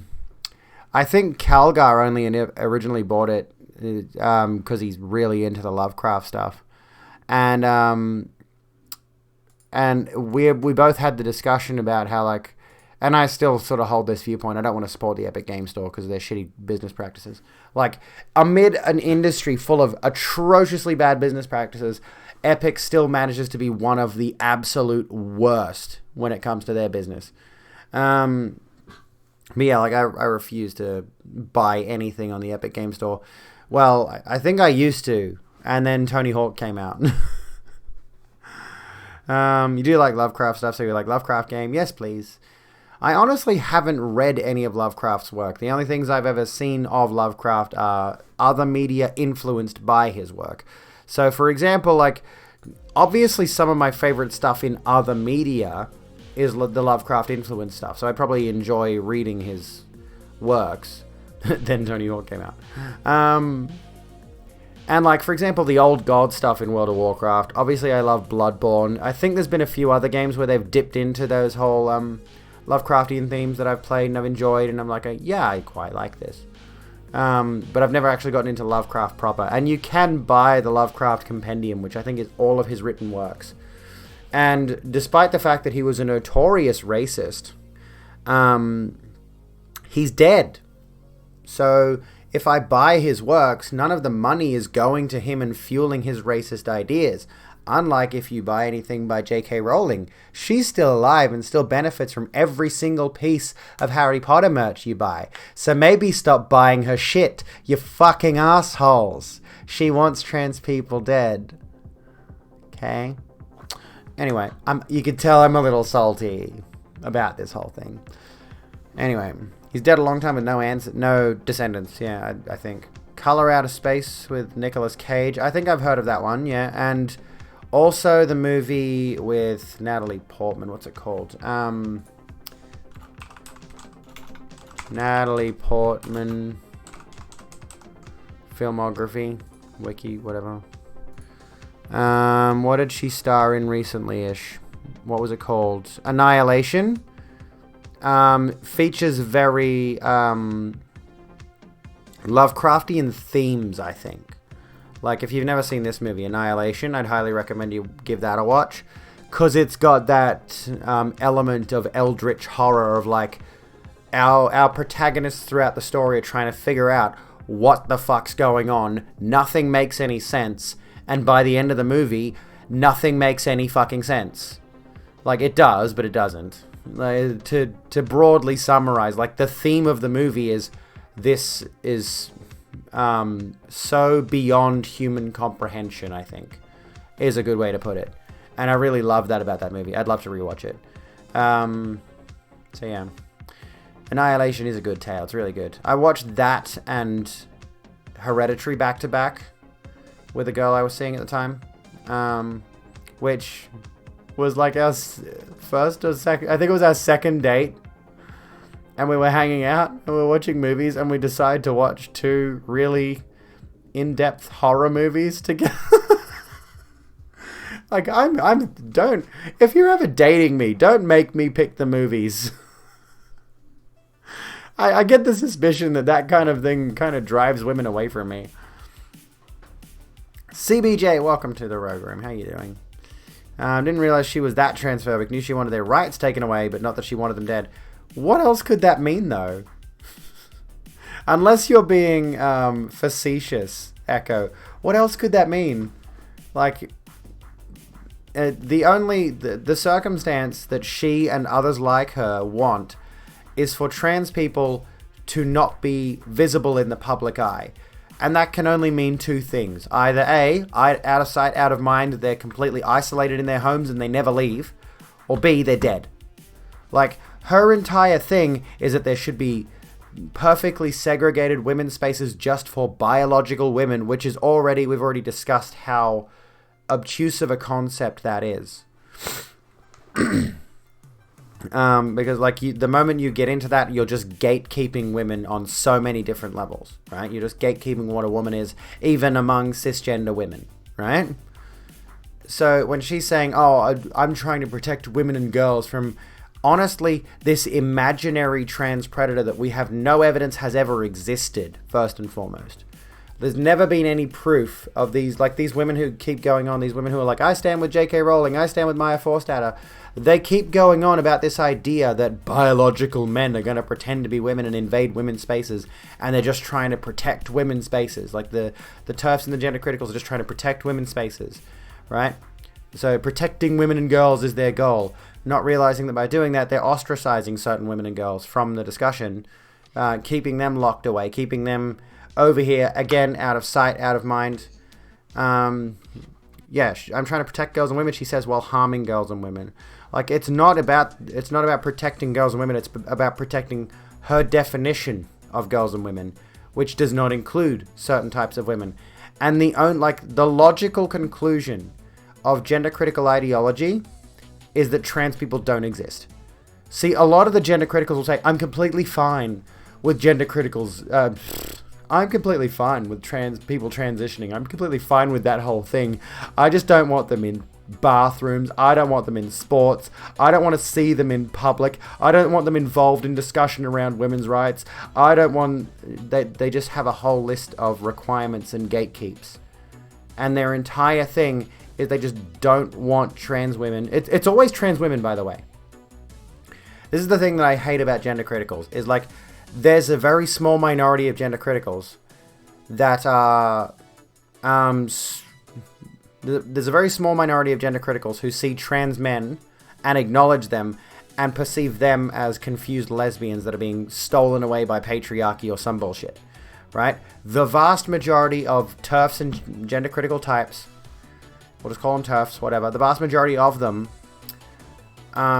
do not perceive trans men at all. They don't even think they exist. They don't even consider them. To them, a transgender person is a male who transitioned to female, and he must be a predator trying to invade women's spaces and cause them undue duress.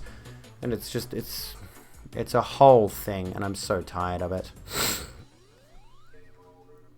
We're losing our lesbians, which, by the way, it's kind of funny. These same people who are now very turfy previously used to hate lesbians for exactly the same reasons. Funny how that works. Farts is a good word for them. Feminism appropriating reactionary transphobes. It is my viewpoint that if you want to consider yourself a feminist, you should be the kind of person who is advocating for gender inequality no matter the gender, first of all, and you should be advocating for gender equality that stretches beyond a very narrow definition of what a woman is. Because the moment you narrowly define what a woman is based on certain principles, you're feeding into patriarchal rhetoric. You're not being a feminist, you're feeding into patriarch rhetoric. Right? So yeah, Turf Island. Yeah, the UK is Turf Island. Is it even an island? I feel like the term Turf Island came up on Twitter recently, and somebody trying to be a devil's advocate was like, it's not even an island! Like, that's not a response, dickhead. That doesn't contribute. You feel like lesbians were more acceptable? They may well have been, broadly speaking, but there was certainly a movement a while back where lesbians were treated exactly the way trans women are now. The idea of the lesbian was a big, butch, burly woman who was only going into women's toilets to rape women. Like, that was the thing. They were just like, these are women who think they're men and they're going to dominate us women. Like, that was the attitude toward lesbians for a good while there. And it's only due to the progress of the queer rights movement, in a lot of ways, that the attitudes have shifted. And now, lesbians are not treated as such a demonic thing anymore. You've only ever been welcomed by trans folk. It's men who have hurt you, and even then you don't hate men. Yeah, exactly.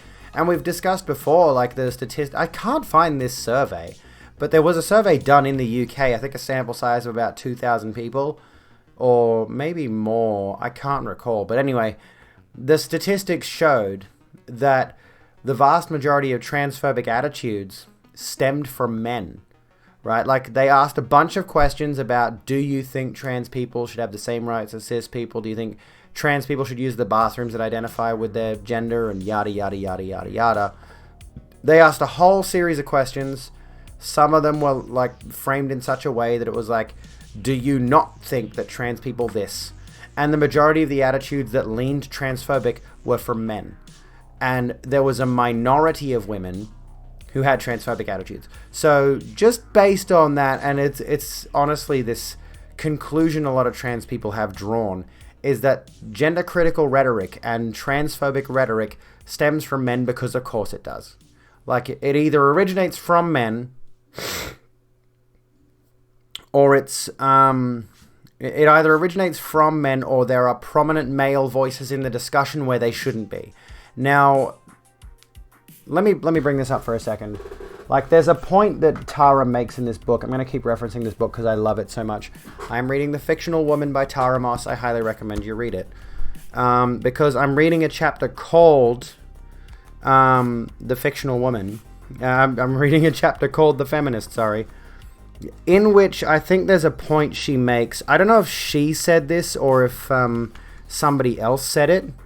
Oh, actually, no, you know what? She references Darren Hinch, who is an Australian radio commentator, right? He's been around for a while, right? And she doesn't 100% agree with what he says, but I think, honestly, I do like this quote by him. All right, let me see this here.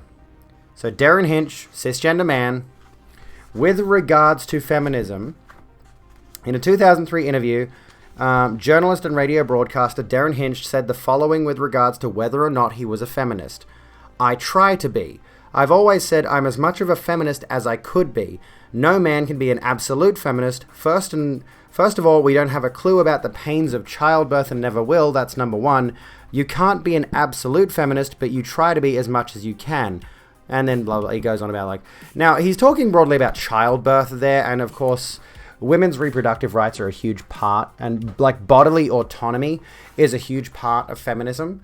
But it shouldn't always just come down to childbirth, birthing pains, motherhood. Like, that shouldn't be the root issue. And it's not a uniquely woman thing, too, as well. Like, honestly, taking his message there, though, right? He's a cisgender man, and if you extrapolate from the childbirth thing, he doesn't know a woman's lived experience. And his viewpoint is that because he doesn't know a woman's lived experience, he can't be an absolute feminist. Now, I disagree with that notion. I think a cisgender man who hasn't lived a woman's lived experience can be an absolute feminist, of course. The problem is, among the gender critical discourse, there are a few notable male commentators who are trying to be front and center of what they perceive to be a feminist movement. They consider themselves to be feminist allies in this discussion, and they're talking over women in the discussion. And as a result, because those women tend to seemingly look up to these men, their viewpoints are then informed by masculine attitudes. So, broadly speaking, you could look at the TERF movement as one that is heavily influenced by male attitudes, i.e., men that do not have the lived experience of women are trying to inform the discussion that should be being had by women. And I'm rambling. But I think I'm intelligent, so shut up. What do you think? Does that make sense? Did I get my point across? Am I smart? I feel like I know a decent chunk about what I'm saying, and when I go off on a tangent where I think I know what I'm saying, I seek validation like crazy. Oh my goodness. So, like, a cis man can be a full-on feminist, but the problem is feminism isn't about men. A man's voice should bolster women's voices, not talking over them. Yes. Bingo. Distilled it perfectly. You missed these tangents. It's when I have an informed attitude about a subject that I'll go off on a tangent and let you know what I think. You know, points were made, or at least a discussion of healthy attitudes were expressed. Nailhead rambles like that away. I mean, I'm glad you like them. I'm glad you like that attitude. My nails are looking bomb. Thank you so kindly. They do look nice, don't they? Hang on, I'll bring them back a little bit. Yeah. They my actual nails are growing in though, so they're pushing these out a bit. I don't know how long fake nails are supposed to last. I do quite like these. I've had them for about... When was I at Fiona's place? Was it Monday? It wasn't Monday of this week. No, it was last week. Because I've been streaming this week. So it was like... It was either Monday or Tuesday, or yeah, I think it was Tuesday of last week that I got these nails done. So I've had them for over a week now. I think. So that Tuesday or Wednesday. I can't recall. Yeah, no, it was... Yeah, it was definitely Tuesday, I think. So I've had these for a little bit, and I don't know how long they're supposed to last for. Anyways. Hello, Des. How you doing? Here's your question, though. Are they actually kind to you or just being polite? It's the difference. My Gramps is polite, but he also complains that there's too many N-words on Family Feud. Exactly. There's the thing, right? There are a lot of people who say, I'm not racist, or I'm not sexist, and then they'll expose themselves as a racist or a sexist or whatever. They'll espouse something that goes flagrantly in the face of what they've just told you about themselves. So this is the thing. Here's my attitude towards feminism. Above all else, be a feminist. Yes, you should be. You should be a feminist. However, you shouldn't say you're a feminist. Your actions and your words beyond, I'm a feminist, should let everybody know that. You know, you should prove to the rest of the world who are paying attention to you that you are a feminist based on the attitudes you express and based on the actions you take. It should be an assumption that other people can make of you. It should be obvious that you're a feminist. It should be obvious that you are not just not racist. It should be obvious that you are actively anti-racist. It should be obvious that you are not just not ableist, but you're actively against ableism. Do you get the point I'm making? Like, the ways you behave in society, the attitudes you express, and all of that kind of thing should say more than going, I'm not a feminist. I mean, I'm a feminist. I was going to say I'm not a racist, and then the attitude changed because we're talking about feminism, but then like racism has come into it. And it's like, you should be able to let people know you have that belief without saying it. Okay.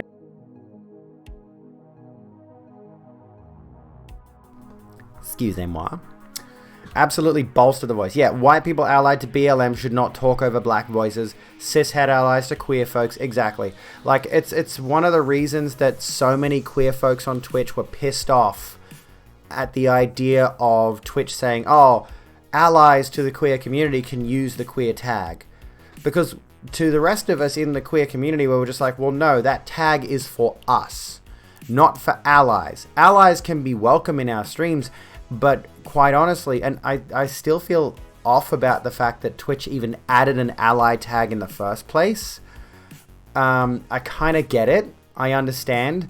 But all that's just saying is that Twitch is not a safe place for queer people, to the point where you need a tag to categorize people that are allegedly safe for queer people to visit.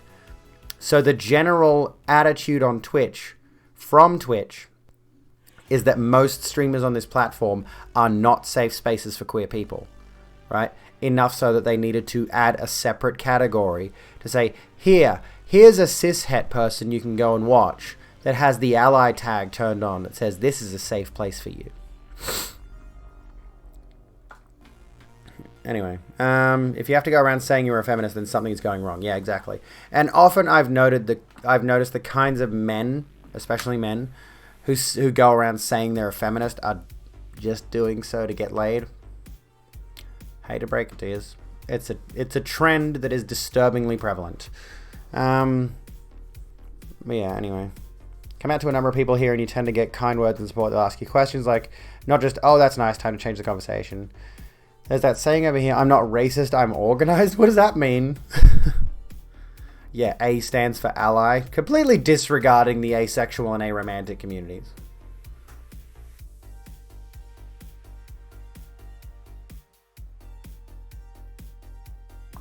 Tickly cough medicine has stopped working. Poggers. Awesome. Just what we wanted. Get your point on the ally tag, but at the same time the ally tag lets you sort the assholes from the friends. Yeah. I don't even know if anyone uses the ally tag, honestly. But, yeah, the fact that it is even necessary in the first place is an upsetting reminder of what this platform represents in terms of its community. In terms of the people using the platform. I do believe... I want to have some good faith in Twitch and say that Twitch, generally speaking, has a queer positive attitude, right? It's just the people using the platform, you know, that are the problem. Watch my latest video essay if you want to, and then sub to my Patreon so I can justify making more video essays. Don't actually hang out in that many online spaces. Is the general gaming community still as toxic? It absolutely is. I mean, based on the powers of observation, we still routinely hear so much normalization of hateful attitudes, slurs, and things of that nature among the gaming community. I keep seeing it all the time, especially on Twitter. People will post clips of this gamer bro saying racial slurs, saying this, saying that. People in chat, it's like it's pretty common, and it's remarkable how often I've seen the case where somebody has been outed as being an outright racist or sexist or homophobe or ableist or anything like that. And of course they've got that thing in their rules, no racism, homophobia, etc. It's like, it kind of reads like bullshit at this point. It's the same thing as the feminism thing. It's like, why say it? Prove it. I don't think I actually have that in my rules. Maybe in the panels, but like in my rules I think... Be kind to yourselves and each other, stay on topic, don't be a reactionary, use common sense. Like, I don't even say don't use that kind of language. Because when you're in here, that should be the logical conclusion. I shouldn't need to tell you don't be homophobic. I shouldn't need to tell you don't be transphobic. Don't be a cunt should be the only rule I have in the channel. You have to leave streams because of too much trans discourse constantly. Like, can't we just talk about the planet dying? I know, right? I just want to talk about the planet being killed off or Bill Cosby being released from prison and the charges dropped. Let's talk about that. You know people that do, including a straight friend you follow who was using the LGBTQIA+ tag for June, thinking it was a good idea. Had a chat with him and he switched to ally. At least he switched it, though. At least he switched it. Don't be a cunt, so Australians aren't allowed. Well, try not to be a cunt. I mean... Don't get me wrong, Australians do definitely still use the term cunt as a pejorative when it's contextual, right? You know, sometimes with my friends I'm like, what's going on, cunt? You know? Because, yeah, you're a good cunt. But then you'll hear about someone who's done an awful thing. Man's abused his wife and he's like, oh my god, what a shit cunt. Jesus. It's the context of the situation. Oh, goodness. Didn't he get off on a technicality? Let's have a look. I haven't read it yet. Let's have a look at the news. Bill Cosby released from prison after conviction vacated. His conviction was overturned. Bill Cosby was released from prison Wednesday after his conviction on sexual assault charges was overturned by Pennsylvania's highest court. The 83-year-old Bill Cosby walked out of the State Correctional Institution Phoenix in Montgomery County, Pennsylvania, Wednesday afternoon, officials told ABC News. Cosby's publicist, Andrew Wyatt, told ABC News earlier Wednesday that he was going to pick up Cosby at the prison. Sorry if I swap the words around sometimes, I just do that. I think I'm mildly dyslexic. Aerial footage from Philadelphia ABC station WPVI showed Cosby getting out of a car at his Elkins Park, Pennsylvania mansion, wearing a maroon t-shirt and baggy trousers. He flashed a peace sign as people helped him walk into his home. Cosby later emerged from his home and walked to the end of his driveway, where he stood with Wyatt and his lawyers as they addressed the media. Cosby smiled as reporters asked him to respond to no longer being incarcerated. I read that as incinerated at first, but he declined to speak. What we saw today was justice. Justice for all Americans, Wyatt said. The actor released a statement on Twitter writing, I have never changed my stance nor my story. I've always maintained my innocence. Thank you to all my fans, supporters, and friends who stood by me through this ordeal. Fuck, see, again, I think I need to get a diagnosis for dyslexia. I think I'm dyslexic. Special thanks to the Pennsylvania Supreme Court for upholding the rule of law. Like, I read the word, but it processes differently in my head. He's no longer being incinerated. Yeah, Bad Bunny. I understand where Bad Bunny's coming from. Because with regards to the cunt thing, it's the same as the Karen thing. It's misogyny, right? Like, it's rooted in misogyny in the same way that referring to a trans woman as a dude, like when you say, hey, what's up, dude, and it's the first message that you've ever posted in my chat, that's rooted in, like, that's a masculine term off the bat. If I don't know you, dude comes off masculine. You know, if we're newly introduced and you say to me, oh, let's go do something, man, that comes off like you're dismissing my gender, right? That's the same kind of thing. When you refer to somebody as Karen, when you say, oh, that lady complaining at the staff, such a Karen, that's asserting that attitude that all women must be like that, right? And it's the same with cunt. The term cunt, generally speaking, refers to feminine genitalia as a broad rule, and then you extrapolate it as a bad thing. Like, a lot of people see that word as an inherent negative, even though Australians use it casually and in a light-hearted, jokey fashion. The origin of the word is, generally speaking, considered to be pejorative towards women, and as a result, I totally understand Bad Bunny's stance. That it is, quite frankly, it's a misogynistic term at its core. I'm perhaps a bit more lax about it because I am Australian, but I do see her point. I imagine that's her stance on it, because I've heard her talk about the Karen thing, and I think it's probably the same kind of attitude. One of Cosby's appellate attorneys, Jennifer Bongine, said she and the rest of Cosby's legal team were thrilled to have him home.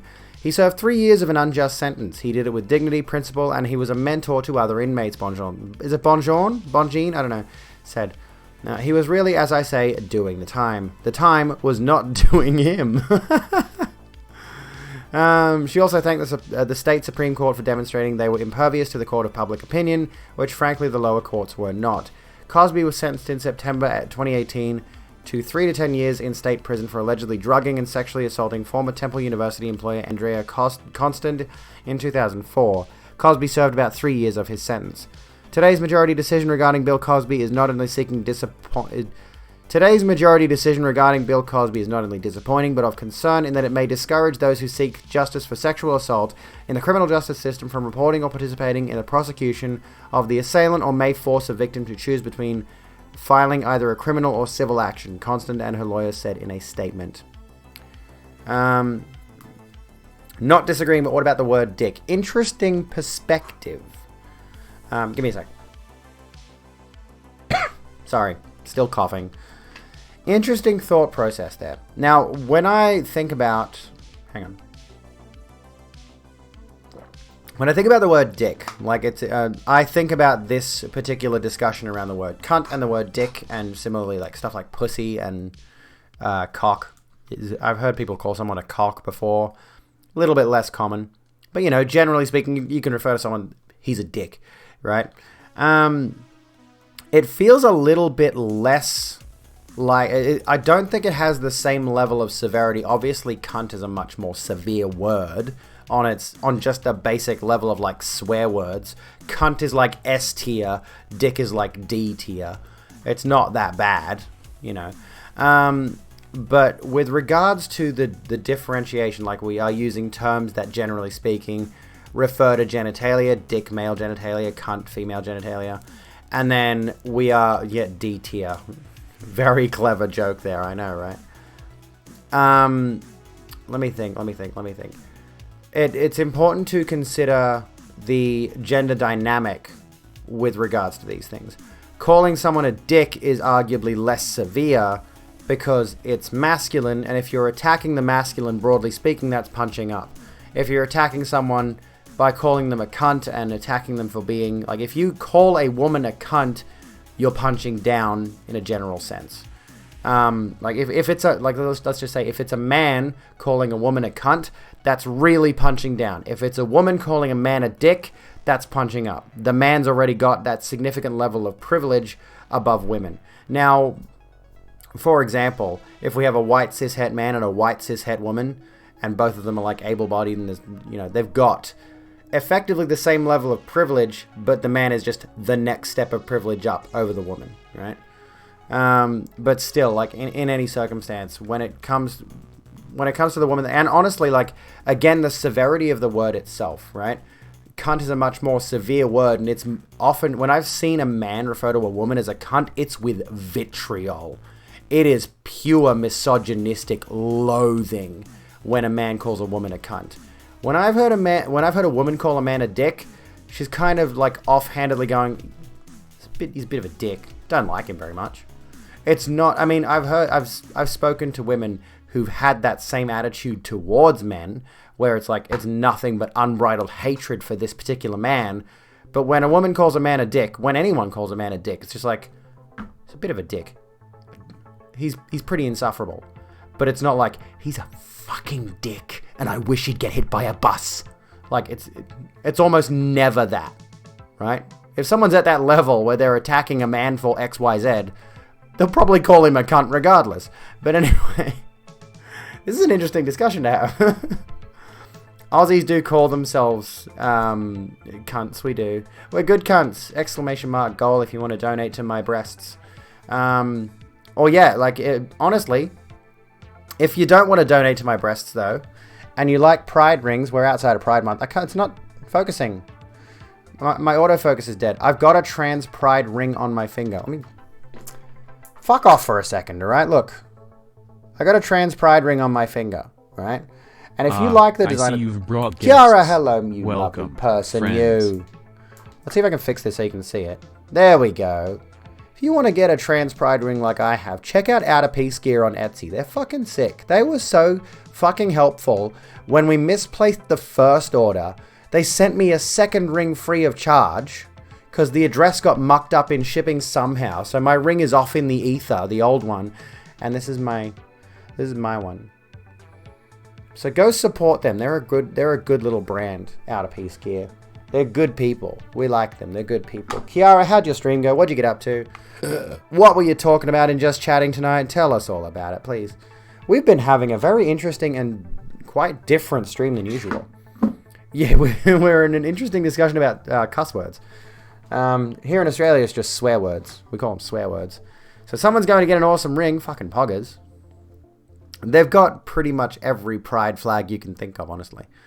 And I'll tell you this right now. The Cosby article that we're talking about right now, last year, the Pennsylvania Supreme Court agreed to hear 2 points in Cosby's appeal to overturn his 2018 sexual assault conviction. So Cosby's out of jail, for those of you who missed it. I'm always in the court of believe women, believe victims.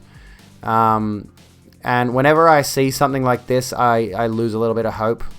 You know, because I don't know, it's just, I've always maintained my innocence, and the thing is, you can maintain your innocence even if you raped 50 women. It doesn't matter. You can maintain your innocence all you like, you're probably more than likely still a predator. That's the attitude I have. There are so many people, there are so very, very incredibly few cases of falsely accusing someone of sexual assault or rape. that I never believe it when someone says it's a false accusation. Anyway, so someone's going to get an awesome ring. Did I see your comment on the Karen term? Let me go back up. So you realize there are those who throw words around flippantly, but you kind of thought of the term Karen as kind of like the term Uncle Tom, and is not meant for all women, but just those who weaponize their privilege against those on the lower rung of society. You're not going to die on this hill, but that's just your thought process. I get where you're coming from. Yeah. It's just that the term, the problem is like, yeah, it's generally speaking used to refer to women who are abusing their privilege for the sake of, I don't know, whatever reason. I don't even know. But the problem is like, the attitude then bleeds over to any time a woman is even vaguely standing up for herself and someone doesn't like it. And it just ends up becoming a broadly misogynistic term.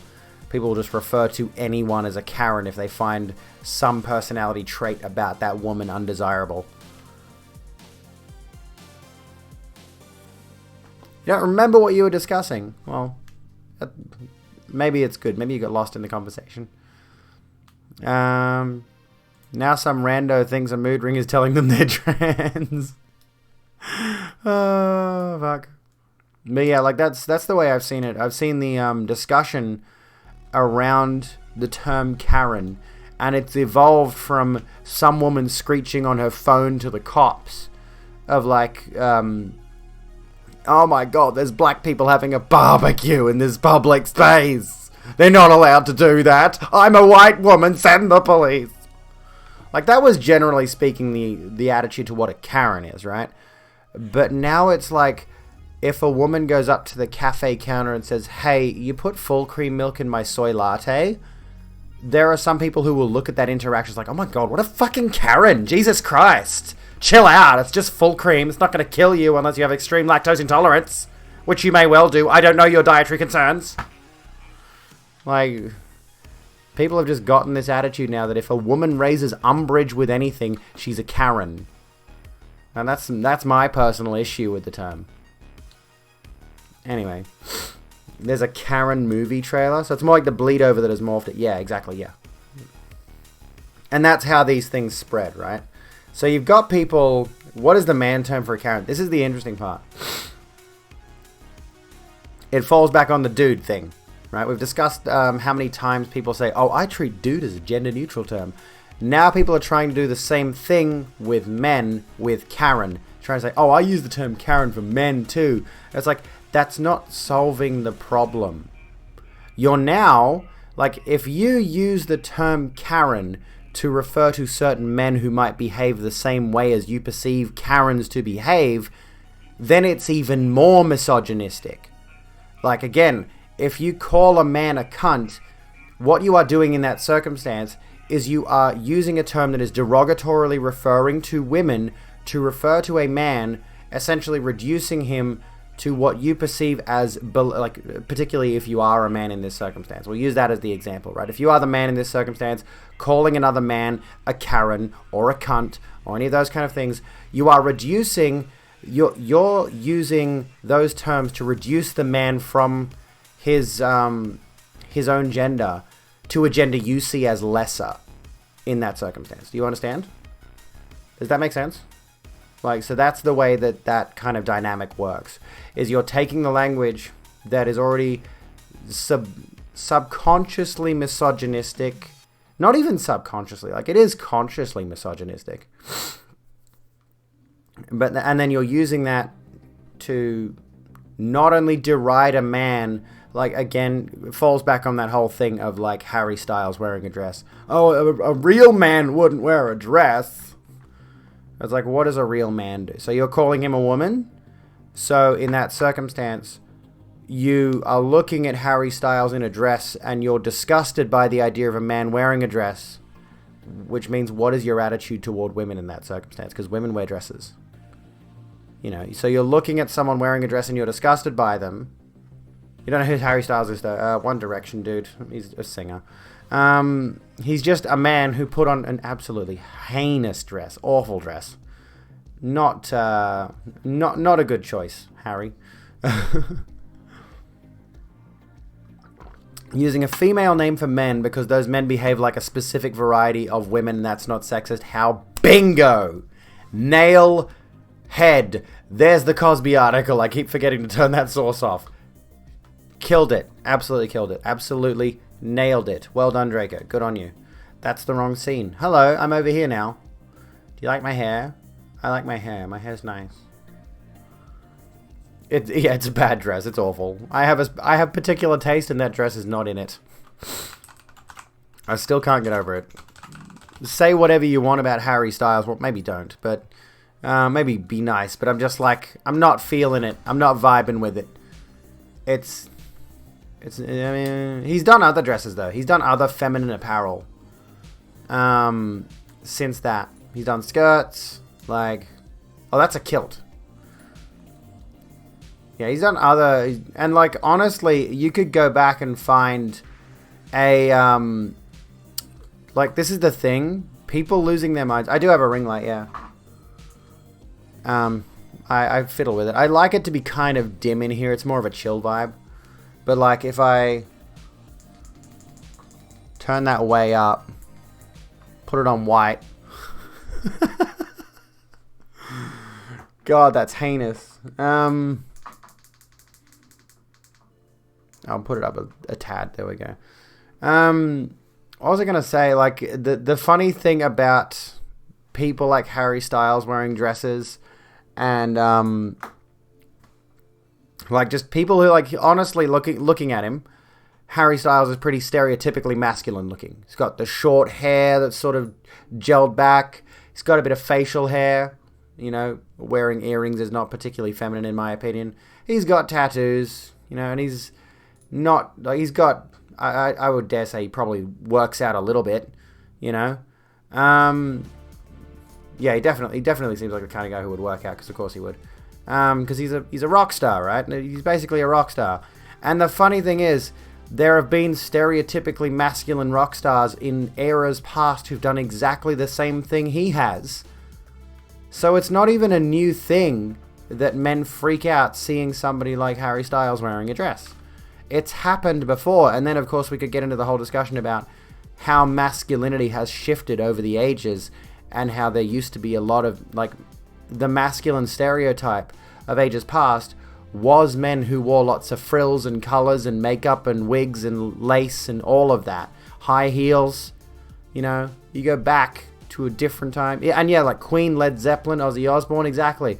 Alice Cooper, like, there's all these, the whole absurd, ridiculous idea of like, this is not masculine, and then they'll listen to Queen. Those men will listen to Queen, I guarantee you. Fuck gendered clothing, let men wear skirts. Yes, indeed, let men wear skirts. Wear whatever you want. And honestly, more men should. It's kind of absurd that there are men who are so hell-bent against the idea of men wearing skirts, because quite honestly, the skirt style, that dress style, is very beneficial to the male physical region. I will say that right now. Like, why wouldn't you want to wear a skirt? They're great.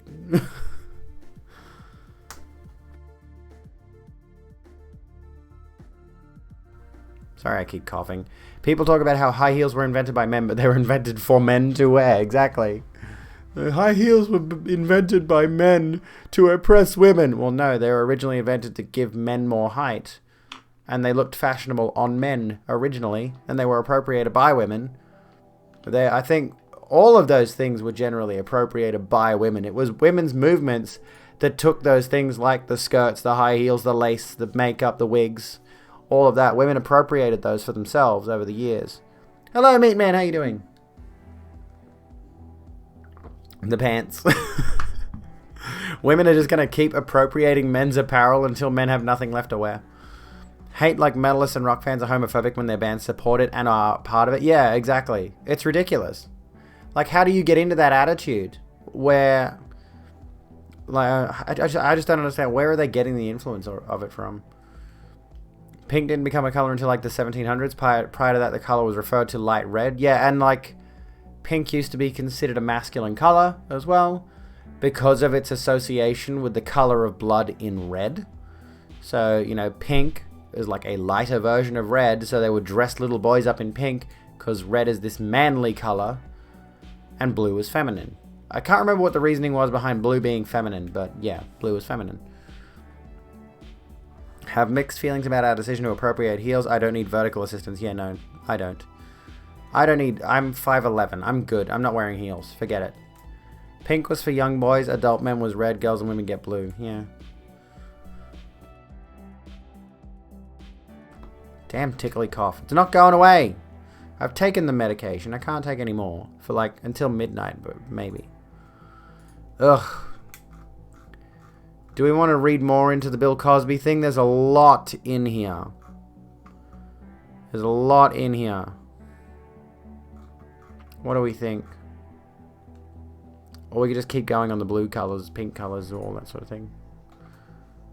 You're up for it? Or we could talk about, we could move on to another entertainment-related story. Excuse me. Get fucked gender roles. Yeah, get fucked gender stereotypes. And get fucked the judge who denies Britney Spears' request to remove father from conservatorship again. Get fucked. I mean, we have... What's this? No, that's not good news. That's not good news. Parasocial relationships is not good news. Meet the queer skeptics who hate astrology. That's something. We could talk about the Medicare changes. Or conversion therapy. So, I'm a great judge of the news. I never bring up good stuff. No, there's no good news. There's no, like... The Abigail Beck Rogue Room News Hour is nothing but misery. It's nothing but absolute misery. So we'll just read this and then we'll go do the Medicare stuff. A judge has shot down Britney Spears' request to have her father removed from her conservatorship, at least for now. New court documents that were filed by Los Angeles Superior Court on Wednesday show that the judge has denied a months-old request by Spears' attorney, Samuel Ingham III, to remove her father, Jamie Spears, as her sole conservator. These documents are not in direct response to last week's hearing, where Spears gave an explosive testimony. Though Spears delivered a powerful 24-minute statement, the judge cannot make any ruling based on what she said, as she has still yet to file a petition to terminate her conservatorship. Excuse me. The conservator's request to suspend James P. Spears immediately upon the appointment of the Bessemer Trust Company of California as sole conservator of a state is denied without prejudice, the court documents filed on Wednesday said. Stated? Stated. The new court filings are another legal setback for the singer, but the judge's denial is nothing new. Samuel Ingham III has filed the request to remove Spears' father back in November of 2020, stating that his client was afraid of her father and would refuse to perform again if her father continued to be in charge of her career. At that time, Judge Brenda Penny declined to suspend her father from the conservatorship, though she did not rule out future petitions for his removal or suspension. Also at that time, the judge appointed financial company Bessemer Trust as co-conservator. Today's paperwork was solely intended for the judge to approve Bessemer Trust as the co-conservator, but also reiterates the judge's decision to not remove the elder Spears from the pop star's conservatorship. However, it's significant that the document was signed by Judge Penny on June 30th, after the singer's explosive testimony where she told the judge that her conservatorship was abusive. Last week, Spears gave her 24-minute testimony, marking the first time she had publicly addressed the court in her 13-year conservatorship.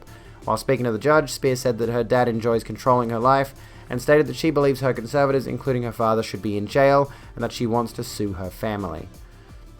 Anyway, we'll leave that there. We'll leave that there for now. That is, so yeah, we'll talk about the Medicare thing in a second, but there's a bit of an update on the Britney Spears case for you, if you were curious on that. Your dad worked with a lot of celebrities. The only signature he ever got was Bill Cosby. Oh, really now? Oh, really now? All right, let's do a bit of Medicare. Sorry. I shouldn't cough while I've got the mic on. Let's talk about the Medicare thing, and then we can talk about the other news stories. I don't think, parasocial relationships is something that I want to discuss as a stream topic, and we're going to end in half an hour, so I don't want to, bother launching into that one right now, because I want to get deep into it. I meant to turn that into tonight's main topic, but we ended up just watching social justice, T1J talking about critical race theory, did our makeup, which was fun. I enjoy doing my makeup on stream. Anyways. So, news containing information on changes to the Medicare benefits schedule for July 2021. The 2021 Medicare Benefits Schedule files, including an updated XML file, are available from this downloads page. Summary of change for the 1st of July 2021. From July 2021, there have been a number of changes made to the Medicare Benefits Schedule. These changes include indexation of majority Medicare services, government's response to recommendations from the clinician-led MBS Review Task Force regarding general surgery, orthopedic, and cardiac services, and include other minor policy changes which were recommended by the clinician-led MBS Review Task Force or Medicare Benefits Schedule Committee. Details of the changes are as follows. T1J is still based. He is still based. Portugal or Brazil? I don't know. What does that mean? I don't know enough about either of them to make a judgment. From the 1st of July 2021, MBS items for the general surgery services are changing to reflect contemporary practice, incentivize best clinical practice, combine like procedures, and clarify the requirements of ambiguous services to simplify the arrangements for doctors and patients. I'm itchy. The changes will introduce 35 new items, amend 50 items, and delete 73 items relating to laparoscopies and laparotomies, small bowel resections, abdominal wall hernia repairs, oncology and bariatric services. I don't know if you can see that. Surgical excisions and procedures relating to the esophageal, stomach, liver, biliary? How do you say that? Pancreas, spleen, and lymph nodes. Biliary? That's weird. These changes are a result of MBS Review Task Force recommendations and consultation with stakeholders. These changes are relevant for surgeons involved in the performance of and claiming of general surgery services, consumers claiming these services, private health insurers, and private hospitals. Now, I'm only reading this from a factual perspective. This is what's happening. And I guess I'm taking in the information, but I'm not sure about, like, I don't know how I'm supposed to feel about this. You know, there's a part of me that says, like, perhaps some of this is not the best. Because this is happening under the Morrison government, and I don't trust the Morrison government as far as I can throw them, you know. So I don't expect this is really a good thing for the person who needs Medicare, you know. It definitely seems like Scott Morrison and those aligned with him are doing everything they can to destroy good social services that we have here in Australia. I wouldn't put it past them. Anyway. From the 1st of July, MBS items for orthopedic surgery services are changing to ensure services are clinically appropriate, reflect contemporary clinical practice, and improve quality of care and safety for patients. These changes include 168 new items, 280 amended items for services considered as requiring change in order to improve clarity of services for patients and providers, and improve the MBS to better reflect contemporary clinical practice. You missed some of the Cosby take. What was the final take? Well, he should still be in jail, probably. Mostly because, again, I am fully, believe victims, That's my attitude. You found another player in FF14 with a name from Dark Souls. Fucking awesome. Hell yeah. 137 superseded items where services have been consolidated into new or amended items. 9 deleted items for services considered to be obsolete or no longer reflective of contemporary best practice. There's a full stop there. That's supposed to be a space, I think. Consequential amendments to explanatory notes. Even if you did trust them as far as you could throw them, it wouldn't be very far. 2 months and Bill Cosby will be gone, you think? So what else is in here? Cardiac services. The Australian government is making changes to modernise cardiac surgical services to ensure they reflect current medical practice, support high-value care, and ensure patients receive procedures in line with best practice. These changes follow recommendations from the MBS Review Task Force. The range of changes to cardiac surgical services include updates to item descriptors, combining surgical procedures, introducing items that represent a complete medical service, incentivizing advanced techniques, removal of procedures that no longer represent best practice, and reducing low-value angiography and coronary artery stenting by aligning the items with appropriate use criteria. There will also be some minor changes to existing cardiac imaging services to align co-claiming restrictions with other cardiac services, better reflect the policy intent of the services, and better align these services with clinical guidelines. Like, what I'm reading into this, all from a technical perspective, seems good. Like, I'm not seeing anything here that talks about changes to how this will affect those who are, like, benefiting from Medicare financially. That's where, like, all of this just seems like they're changing the procedures, but I'm not seeing anything about the finances. I don't know I don't know if I'm supposed to be understanding this in a different way. Because, Medicare is a universal healthcare scheme, right? Where, taxpayers are providing for those who cannot afford to get expensive medical procedures done. I'm not sure what to think about this. Your lobotomy is no longer going to be covered, sadly not.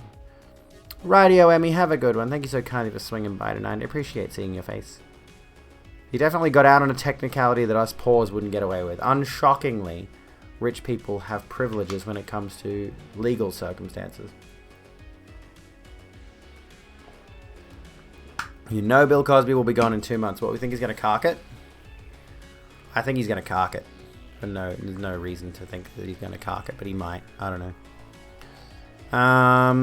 What else is there? Indexation was applied to most of the general medical services items, all diagnostic imaging services except nuclear medicine imaging and magnetic resonance imaging, and 2 pathology items. The MBS indexation factor for 1 July 2021 is 9.9%.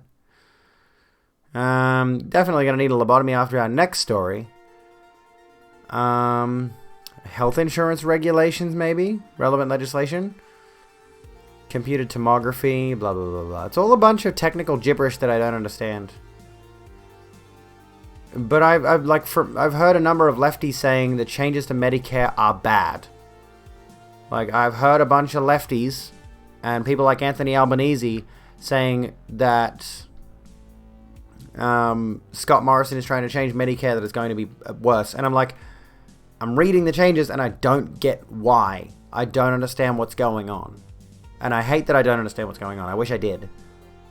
So I'm just going through this now. Table of regulations. Jesus Christ, it's an entire novel. Look at this. Look at all of that shit. Jesus Christ. So where are we? That's just all the chapters and segments. Don't trust the lefties, just fund their breasties. You know what I love? You know what I fucking love? The fact that I am now receiving memes about my boobs. I wish all Abigail Beck a very pleasant boobies. Oh, hell yes. We need more boob memes. We need to make it a thing. Hello, Roquefort and Darky. How you guys doing? How you folks going? I think indexation just means the price is going up with inflation, so the question is, will the gap get wider? I see. Fingers crossed no, But, again, don't trust the Morrison government. Authority, General Medical Services table, the dictionary and part services is just like... This is all like wordy legal jargon, and I'm not educated enough on probably most of these terms. General practice. This is all just like meanings of words. So you got to be like you got to like go into this with the expectation that you're going to be learning a ton of words before you even get into the actual restrictions and the changes and whatever else. This is so... Who can stomach this shit? Like, look at this. Hold on a second. You suspect the price will go up, but the amount Medicare will cover will not. I expect that too. Like, look at this. Hands off the mouse. I've just, like, done the thing where my mouse wheel just... You can unlock my mouse wheel and just let it go. Who's reading all this shit? I guarantee you Scott Morrison isn't. No, this is just about Medicare. Medicare changes in Australia for 2021. I'm not reading that. I'm not reading that. I'm not doing that whole thing. That's a whole nightmare in itself. I don't know. They pay people to read it for them. Yeah, exactly. So someone's read it in the same way that you could probably pay someone to read the terms of service for any video game you decide to play. I've read the Twitch terms of service. I know that one because it's not very long. And honestly, most terms of service for video games are not that long. I distinctly remember, like we were talking about video games earlier. We can continue that trend. And we should be returning to Fallout New Vegas tomorrow as well. I distinctly remember a case where a game publisher copy-pasted their terms of service from another game. I don't remember what game it was, but there was a company that copy-pasted their terms of service over and forgot to change anything. So the other game they copy-pasted their TOS from was referenced in their TOS. So it's like, as the user of this particular game, but it was the other game they copy-pasted it from. Soma Green does ASMR terms of service. That's amazing. Oh my god, I love it. I can't remember what game that was, but that was the thing. Okay. How about, let's do a news story that I do understand. There's a few things here. There's a couple of things here. We got some pink news stuff, which, you know, they've got some good stories, some bad stories. But here's a thing. All right. This will be do we want to read the transports thing? Do we want to do the transports thing? It doesn't seem like it's particularly a new story by any stretch of the imagination. It's not anything overly exciting. Unfortunately, the news cycle tends to just repeat itself over and over again. But we could look at this story for a moment if you want to. Florida is being sued. Parents of a scared 13-year-old trans girl sue Florida over transphobic sports ban. Tired of trans sports? Yes, so am I. God. I don't know what else to talk about. But yeah, it's kind of the same thing. Playing sports makes me feel like I fit in. Human rights campaign, that's what it's called. So hopes to send a message to Florida Governor Ron DeSantis. You cannot target our community without retribution. Kids just want to play sports. It's all the same stuff. And that's the exhausting thing about this discussion, is it's all the same shit. It's always the same shit. And we want to see some actual radical change in that domain. We want things to move in a progressive dimension, but they just don't. You saw an article a bit ago about the trans women in sports who don't do that well because they don't actually have an advantage. I think I've read that article. It was talking about the idea that there are trans women who are athletically inclined, they're competitive, they are doing everything they can to train, and they're just losing to cis women. And that never comes into the discussion around trans athletes. It's always this made up nonsense about trans women who've got biological advantages. But then the moment you prove them wrong and say, look, it's not... Yeah, I have a video on this. Filmed over there in front of my bed. The only way you have an advantage is if you don't take HRT. Yeah, pretty much. And most sporting organizations have requirements that trans women athletes have to take HRT. At least testosterone blockers. And it's kind of silly because cis women do have levels of testosterone as well. So it's a bit absurd. And like there are some cis women who've got such high testosterone levels that they exert typically masculine traits. Like, let's just pose this to you, for example. Let's just say you got a 5'8" trans woman playing on like a football team, right? And she's not particularly big and muscular. She's pretty lean. She's probably like comparable to the other women on the team physically. And let's just say they boot her off because of new legislation that bans trans women from competing in sports, right? And then they bring in a new player, and this new woman, this cis woman, is 6'8" and an absolute mountain of muscle. How's that going to be a fair thing? Like, let's just say the trans woman is competitive, like on the same competitive level as all of her teammates and all of her opposition, right? She could play with her team and get pretty reasonable, like they'd reasonably win this amount of games, score this many goals. She'd be a contributing team player in such a way that she's not an unfair advantage to the other teams. And then, okay, you get rid of the trans woman and you bring in a cis woman. And we showed that graphic where there's a whole bunch of different female athletes, cis female athletes, of all varying body types.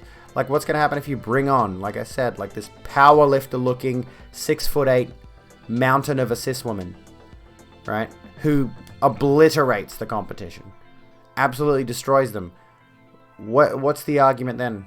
Like, if it's all about the biology, if it's the unfair biology, then that's unfair, isn't it? if one team has got this Goliath who happens to be cis. Let's just say the trans woman goes to the other team. So you got the trans woman on one team and you've got this mountainous woman on the other team who's cis. Like, it's what happens when you bring Olga, the exchange student from Bulgaria. Like, cis girls have just as much variance as cis men do in terms of their physicality. Testosterone affects libido. I definitely think it's affected mine. Not having testosterone has made me have a zero sex drive. And honestly, the only times I've even felt a sex drive is when I'm completely fucked up on alcohol. Like, I'd have to be 12 drinks deep, and then stuff starts to work again. Oh, goodness. It's a non-argument, right? Cis women tend to have more sensitive receptors to T, so a cis woman on average does more with the same T levels than an average trans woman. There you go. A lot of cis girls get mustaches and are humiliated because they don't know it's a pretty normal thing. Yeah. And that just feeds into, well, honestly, that attitude is misogynistic based on the idea of like an ideal woman doesn't have a mustache, right? And it's also transphobic because a lot of people associate mustaches with men. So the idea there is that if a cis woman starts growing a mustache, that she must be a trans woman, and thus there's that disdain thrown towards her. You're some kind of freak. You must have a dong between your legs. Like, people start making absurd notions. You're gonna have to smoke a joint to have a sex drive again? It's a bit like that, isn't it? Like, I need to have something working in my favor before the equipment starts picking up. And I still I hate it. I get dysphoric about it now. Like, I was absolutely plastered the other night while hanging out with a friend. And it started working, and I was doing everything in my power to conceal that. I'm like, you cannot... I'm glad we were, like, hanging out in low lighting, so I could, like, cross my legs and just be like, we're just chilling out. Please go down. I get huge amounts of dysphoria around that thing. Yes, Laurel's entry into the Olympic Games is fair. Absolutely. Because, again, the argument being made against trans women in sports is that trans women are going to dominate all the sports that there are, that are women's sports. And yet that hasn't happened. It's particularly curious. Again, we bring it back around to the article mentioned earlier. Hang on. Let's bring this up.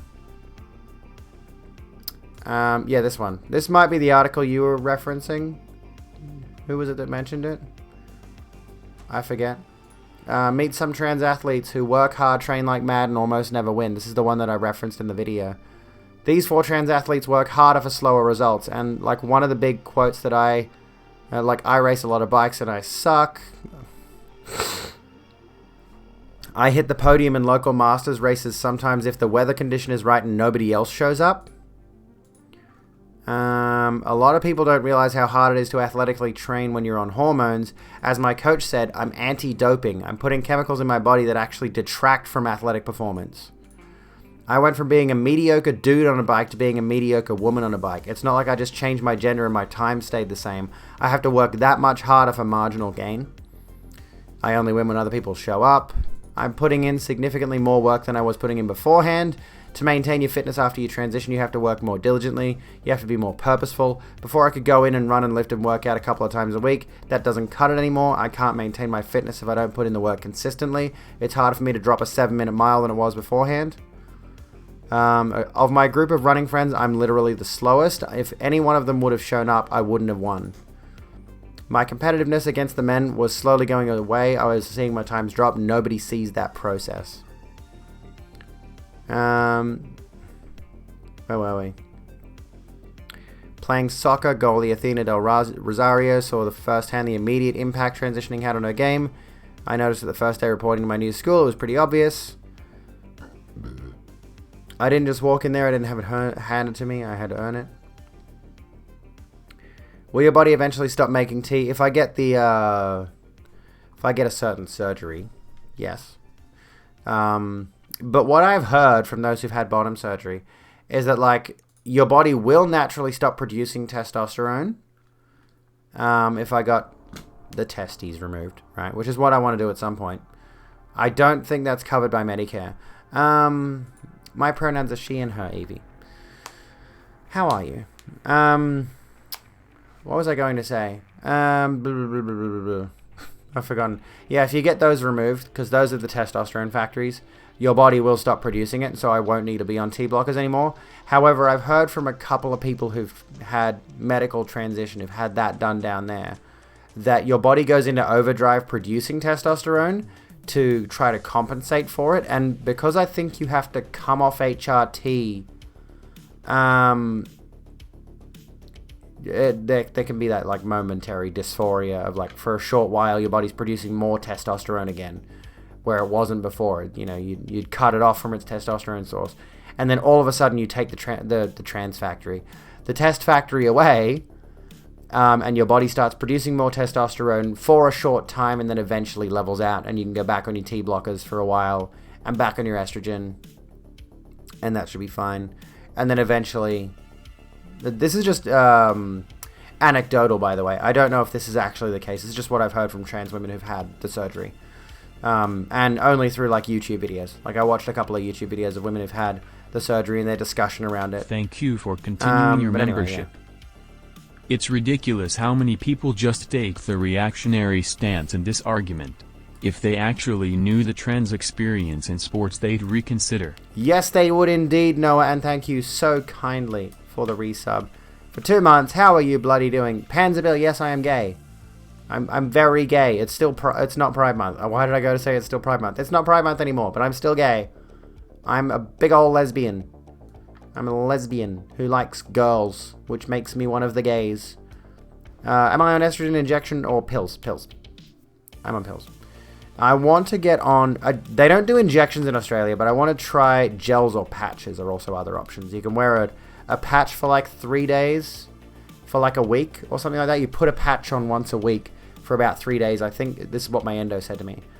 Or you can do a gel, which I think is like an oral gel.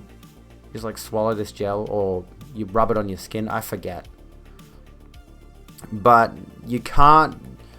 The thing is, I think you can get injections in Australia under the table.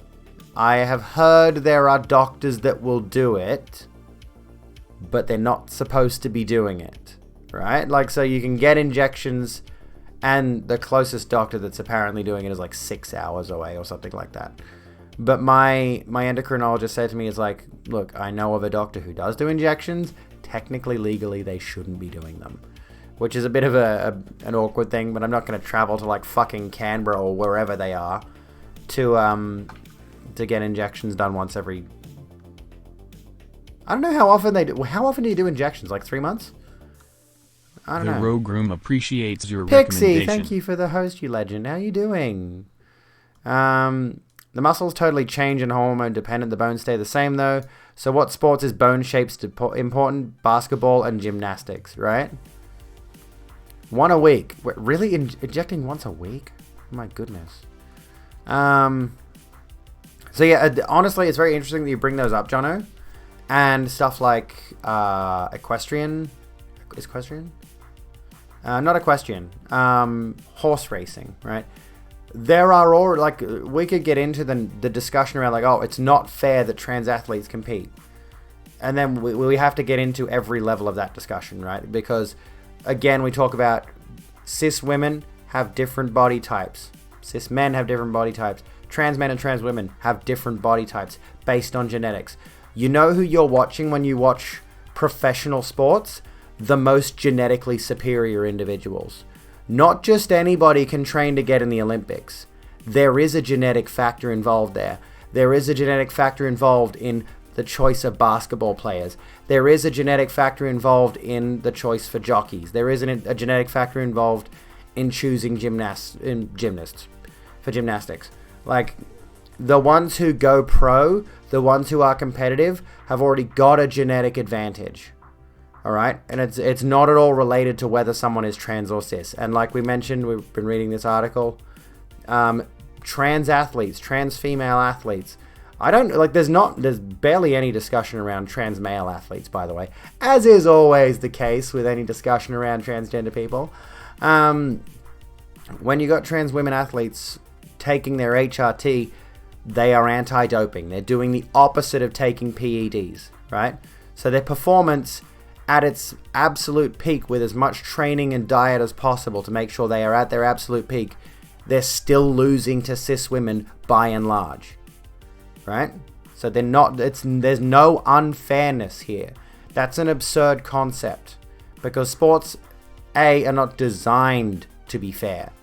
Only certain people, cis or trans, are allowed to compete because of genetic factors. Michael Phelps. Look at Michael Phelps. It's a lot of injections. You think you go with like any of the other options? Yeah. Like, I mean, I'm not afraid of needles. I don't like getting my blood drawn. But mostly because like the pinch, the pain, and then like I look down and I'm like, oh, there's blood coming out of my arm now. That's freaky weird. But like, yeah, I don't think I could do one needle a week. Holy crap, that'd be way too much. No. I'd stick with the pills, or I'd stick with the gels, or the I swear I heard there was a I swear I heard there was something like Implanon, where you get the estrogen and it's a slow release like little rod they put in you, and it's the same kind of thing as Implanon, and it stays in there for like 6 to 12 months. Is that a thing, or have I made that up? Somebody compared her e-girl gel to the quickening from Highlander. 6 months. Okay, that's interesting. Yeah, I've only ever done pills. When I get to talk with my endocrinologist again, I'm going to ask about the other options and see if we can experiment with those. Because there has been a pill shortage, but it looks like another company has picked up the slack. The only piercings I've got are my ears. I got those done. And I'm planning on getting... Pardon. I'm planning on getting this done behind my ear. I want to get a tattoo. I want to get that behind my ear. Little tattoo. Just there. I want to get the Bloodborne Hunter rune behind my ear. I'm never going to see it, you know. But I think it'd be a cool little detail. Of course, the first tattoo I think of is a Bloodborne tattoo. Well, the first tattoo I've wanted to get for a while is the Bloodborne, the Dishonored mark of the Outsider on the back of this hand. But, you know, if I ever get around to getting a tattoo, I think I'd get that one first. And then maybe the Dishonored thing later. And I've long wanted to get a sleeve going on, like, from my hand up to my shoulder, of something that looks... I don't know how you describe it. I don't want to get like a piece that represents like a franchise I love or anything like that. I want to get something that looks like my arm is corrupted by some dark evil, and maybe it's all like vascular and something like that. And I don't know. I've wanted to get something like that sort of just... hard to describe it. You know, like there's some evil power in my arm. Because, you know, that stereotype of the fictional protagonist having some special arm. I just love that stupid thing. It's just cool, you know. I guess sort of like Venom, maybe. I don't know. I haven't decided. Nero from DMC would be a good one. Yeah. Or some kind of like scale, like just scaling all the way down. Or yeah, like scaling or vascularity or something like that. I don't know. Something edgy. It'd be cool, I think. Completely pointless, of course, but it'd be cool. You know. Whatever. Doesn't matter. We've got a bunch of other news stuff to get through, but we'll do that either tomorrow, which would be awkward, but it's, you know, it's the end of this. We're at the tail end now. So, extra long stream today. I think I know who we're going to. I was looking at a few people here. We did get a recommendation before. But honestly, I forgot their name. And I'm going to go harass a friend of mine. Yagal Queenie, welcome to the Rogue Room. I was thinking like we could go to Tahim. Maybe. But Pinnape's also playing Stardew. And there's someone there's someone I've got followed here who's playing Dragon Age 2. That's awesome. But we haven't rated Pin in a while, so let's maybe go give Pin a watch.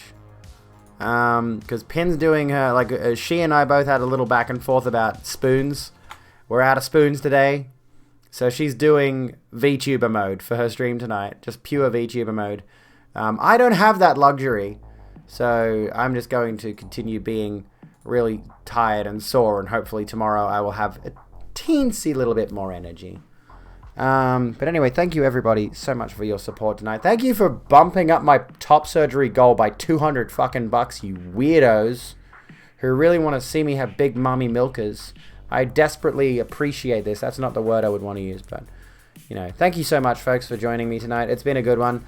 We've talked about a lot of fun stuff. And yeah, tomorrow should be a return to Fallout New Vegas, I reckon. We'll come back to Fallout New Vegas. Haven't touched it in a few weeks now, so we might as well try to work towards finishing that, and then we can move on to another game for our Fridays. If you want to, there is a suggestion box in my Discord. If you're not already in my Discord, it's in this list of things. There you are, Amanda. Yes, you fucking legend. I wasn't sure if you left or not. Thank you so much. You absolute legend, you. If you folks want to join the Discord, there's a suggestion box in there if you want to recommend another game for Fridays, which will be our Friday game after we finish Fallout New Vegas. Be kind to yourselves and each other. I love your faces, and I'll see you when I'm looking at you.